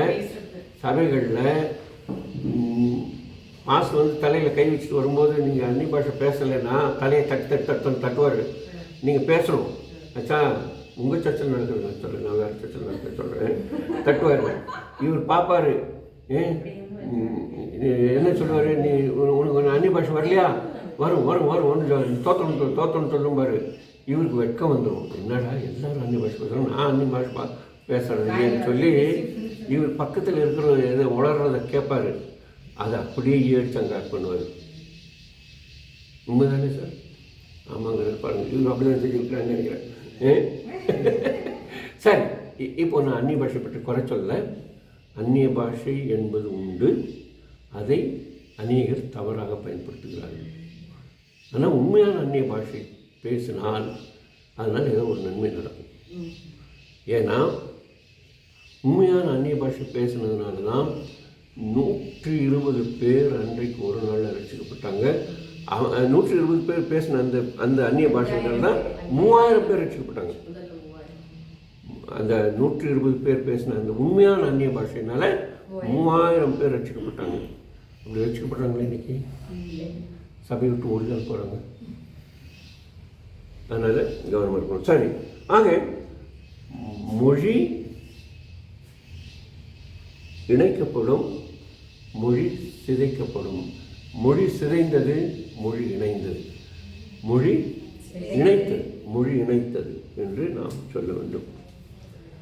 ஏன்னா இவங்க என்ன சொன்னாங்க, நமக்கு பேர் உண்டாக்க நாம் பெரிய கோபுரம் கட்டுவோம். நாங்கள் உனக்கு பேர் வேண்டாம், பூ வேண்டாம், போயா அப்படின்னு ஆண்டவர் என்ன பண்ணார், தட்டி விட்டார்.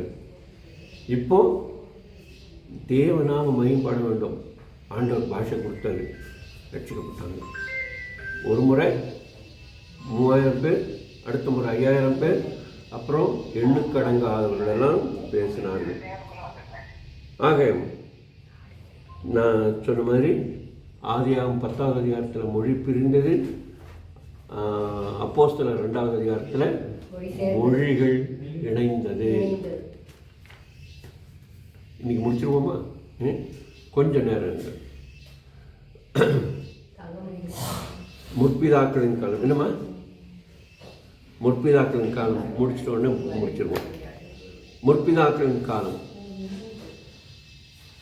இஸ்ரவேல் மக்கள் ஆபிரகாம், ஈசாக்கு, யாக்கோபு என்பவர்கள் தான் அவர்களுடைய முற்பிதாக்கள், குலமுதல்வர்கள். இவர்கள் கல்தேய நாட்டை சேர்ந்தவர்கள். இவர்களை கல்தேயர்கள் என்றே அழைப்பார்கள். இவர்களை கல்தேயர்கள் என்றும் அழைப்பார்கள். ஆபிரகாம், ஈசாக்கு, யாக்கோபு அவங்களுக்கு. ஆமாம், நம்முடைய முற்பிதாக்களை. இந்த கல்தேயர்களுடைய அந்த ஊரில் கல்தேயருடைய காலத்தில் அவர்களுக்கென்று ஒரு சிறந்த சட்டம் இருந்தது. நமக்கு பைபிளில் 10 கட்டளைகள் போன்றவர்கள் வர்றதுக்கு முன்னதாகவே ஆபிரகாமுடைய காலத்திலே அவங்களுக்கு சிறந்த சட்டம் இருந்தது. அதை அமுராபி என்கிறவர் எழுதியிருக்கிறார். அமுராபி என்பவர் எழுதி தொகுத்திருக்கிறார். அமுராபி என்பவர் கிட்டத்தட்ட மோசையை போன்றவர், ஒரு சட்ட வல்லுனர். 1729 1750 வரைக்கும் இடைப்பட்ட காலத்தில் இந்த சட்டங்கள் தொகுக்கப்பட்டன. இது பாபிலோன் அரசருடைய அரசவையில் சட்டமாக இருந்தது பிற்காலத்தில். இந்த அமுராபி உடைய சட்டம் பாபிலோனுக்கு முக்கியமான சட்டம். நம்முடைய வேத சட்டம் இஸ்ரவேலருக்கு முக்கியமான சட்டம். அதை நாம் மோசையின் நியாயப்பிரமாணம் என்று சொல்லுகிறோம், சட்ட விதி. இந்தியர்களுக்கு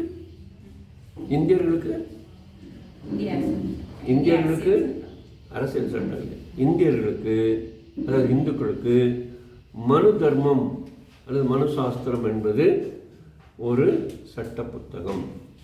சரி, இந்த கல்தேயருடைய பட்டணத்தில் உள்ள ஊர் என்கிற ஊரில் இருந்து மெசொப்பொத்தேமியாவுடைய வடப்பகுதியில் வந்து ஆபிரகாம் கொஞ்ச நாள் தங்கியிருந்தார். மெசொப்பொத்தேமியா, ஆமாம், அங்கே மெசொப்பொத்தேமியா வடப்பக்கத்தில் தான் இந்த ஆரான் இருந்தது. ஆரான் என்கிற அந்த ஊர் மிகவும் செழிப்புள்ள ஊர். ஆபிரகாமும் செழிப்பானவனாக வாழ்ந்தார்.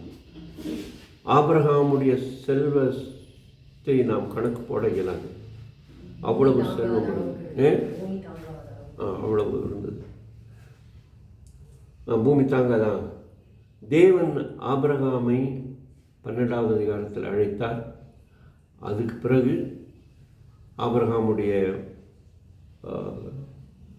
வாழ்க்கை வரலாறு நம்முடைய வேதாகமத்தில் சொல்லப்பட்டிருக்கு.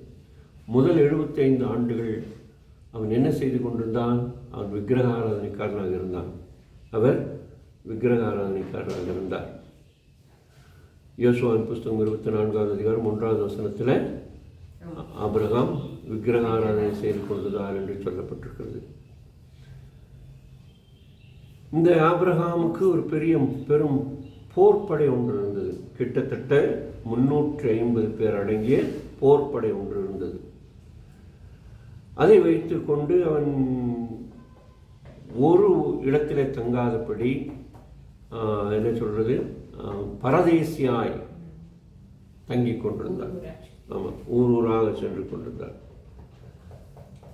அவன் ஆபிரகாமை தேவன் தனியாக ஒரு இனமாக மாற்ற தேவன் திட்டம் கொண்டிருந்தார்.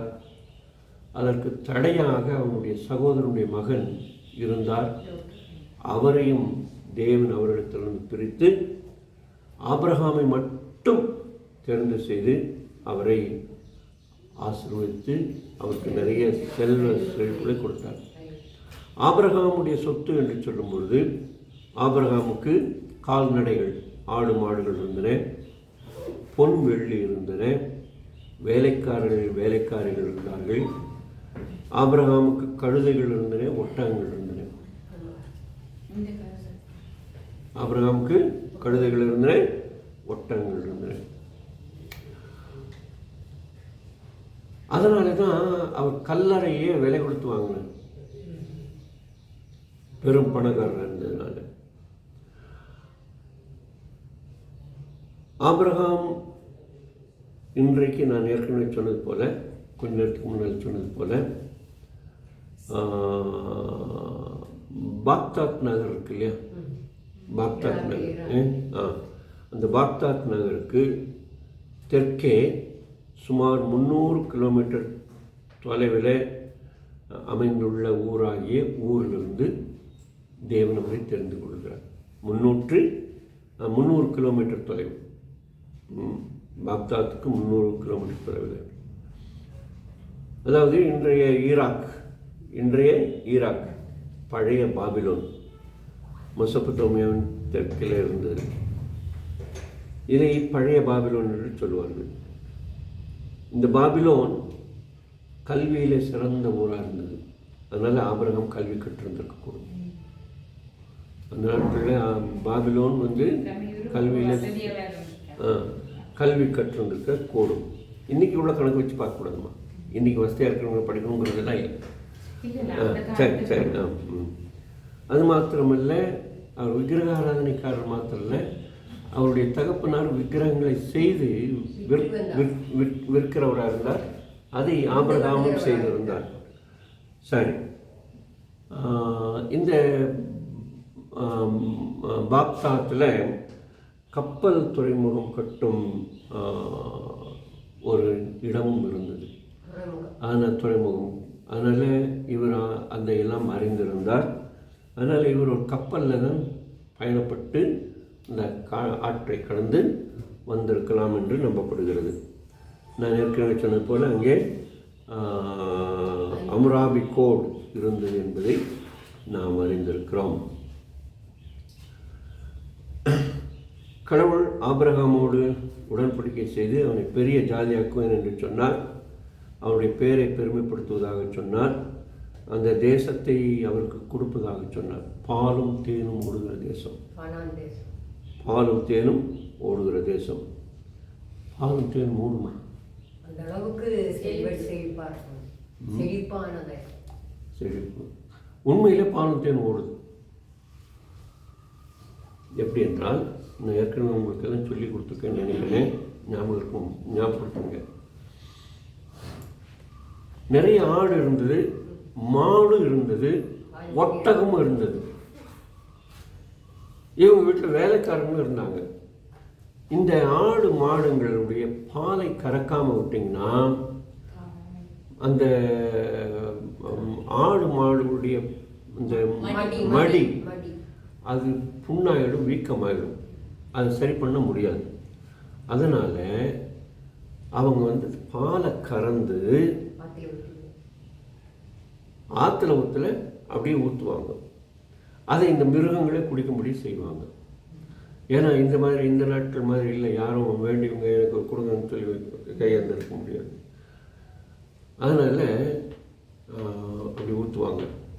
இதுக்கு சிறந்த உதாரணமாக நான் ஏற்கனவே உங்களுக்கு சொல்லியிருக்கேன்னு நினைக்கிறேன். நீலகிரியில் தோழர்கள் கேள்விப்பட்டிருக்கீங்களா? அவங்களுடைய முக்கிய தொழில் என்னவா இருந்தது?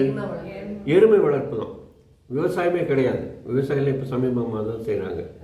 ஒரு 100 வருஷமாக தான் 150 வருஷமாக தான் விவசாயம் செய்கிறாங்க. அதுக்கு முன்னால் வரைக்கும் என்ன செய்துட்டு இருந்தாங்க? எருமை மாடு வைத்திருந்தாங்க. ஆமாம், இப்போவும் வச்சுருக்காங்க. அவங்களுடைய எருமைகளே தனி வெரைட்டி எருமைகள். அவங்களும் என்ன செய்வாங்க? பாலை கறந்து அதை அதே மாடுகளுக்கு, அந்த எருமை மாடுகளுக்கு ஊற்றிடுவாங்க. அதை குடிச்சிடும். அதனால் அதே போல தான் இவங்களுக்கும் இருந்தது. இன்றைக்குமே நீங்கள் சில தொதவர்களுடைய குடியிருப்புகளுக்கு போனால் சில இடங்களுக்கு அந்த பால் ஊற்றுற இடம்னு சொல்லி இருக்கும். அதே போல் படுகளுடைய கிராமங்களில் 10 கிராமங்களுக்கு இந்த பேர் இருக்கு. சரிங்களா? ரைட். அதனால் இது ஒரு முக்கியமான தகவல். இதை நீங்கள் இது பண்ணிடுங்க. ஸோ ஆபிரகாமோடு உடன்படிக்கை செய்த ஆண்டவர் அதை ஈசாக்கிடத்திலும் உறுதிப்படுத்தினார். ஈசாக்கிடத்தில் செய்த அதே உடன்படிக்கையை யாக்கோபோடு கூட செய்தார். அதனால் யாக்கோபு அந்த உடன்படிக்கையின் அடிப்படையில் தேவனை அதிகமாக சேர ஆண்டவர் உதவி செய்தார். இவர் அது மாத்திரமல்ல, இவர் கடவுளோடு கூட நேரடியாக போர் செய்தார் என்று, அதாவது ஜெபித்தார் என்று சொல்லப்பட்டிருக்கிறது 32வது அதிகாரத்தில்.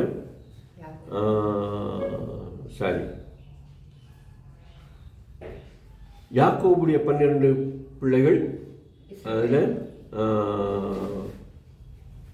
ஆண்டவர் அவர்களுக்கென்று தனியான ஒரு ஆசீர்வாதத்தை வைத்திருந்தார் இஸ்ரவேலர்களுக்கு. இந்த இஸ்ரவேலர்கள் அன்றைக்கு பலுகி பெருகினது போல இன்றைக்கும் பலுகி பெருகிக்கொண்டே இருக்கிறார்கள். அவள் அழிக்கிறதுக்கு பல முயற்சி நடந்தாலும் முயற்சிகள் எல்லாம் தோற்று போகிறது. கடைசியாக உங்கள் பேர்னா ஜெர்மானியர்கள் அவளை முற்றுமாக அழிக்க முயற்சித்தார்கள். ஆனால் கடவுள் அதற்கு இடம் கொடுக்கவில்லை. கத்தி எடுத்தவன் கத்தியாலே சாவான்னு அந்த இவர் பேர்னு ஹிட்லர் தன்னைத்தானே சுட்டு கொண்டு விட்டார். இந்த மக்களை காப்பாற்றின அநேகர் இருந்தார்கள். அதில்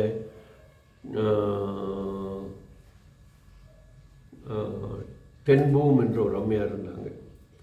டென்பூம் அந்த அம்மையார் போன்றவர்கள் நிறைய பேர் அவளை காப்பாற்றினார்கள். இன்றைக்கி உலகத்திலேயே அதிகமான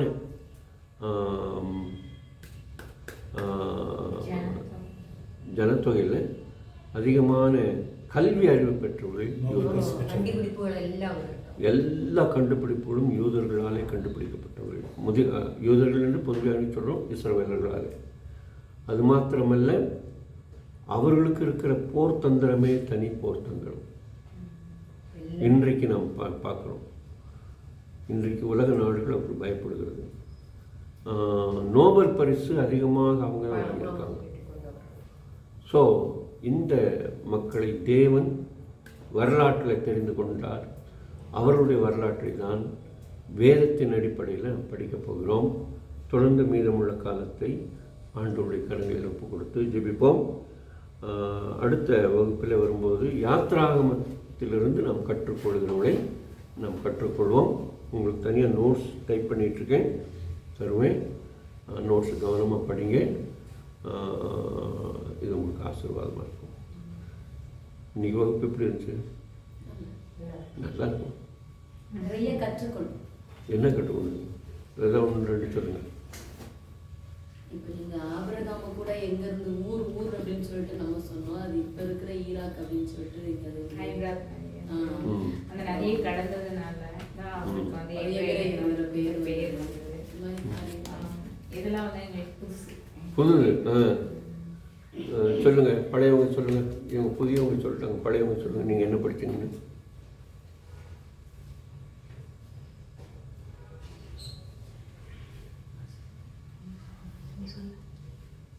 பழைய அந்த தல்மூத் அந்த புக்ஸ் எல்லாம் பேரெல்லாம் கொஞ்சம் சொன்னீங்க. கொஞ்சம் சொன்னீங்க. சிங்கங்களை பண்றோம் பேர் எல்லாமே நீங்க அப்ரஹாம் ஸ்டோரி மட்டும் எங்களுக்கு ஓரளவுக்கு தெரியும். அதெல்லாம் புதுசா தான். சரி, இப்போ யாராவது ஒருத்தர் ஜாப் பண்ணுங்க. நம்ம ஜாப் பண்ணி முடிப்போம். சாப்பாட்டுக்கும் சேர்ந்து ஜாப் பண்ணுறவங்க. மகாபரிசுத்தரே நல்ல ஆண்டவரே, அருமையான வேலைக்காய் நன்றி செலுத்துகிறோம். வாழ்க்கை எல்லா நன்மைகளுக்காய் நன்றி. ஒரு நாள் கூட ஆயுசு நாட்களை தந்து கர்த்தாவே இந்த பைபிள் கிளாஸில்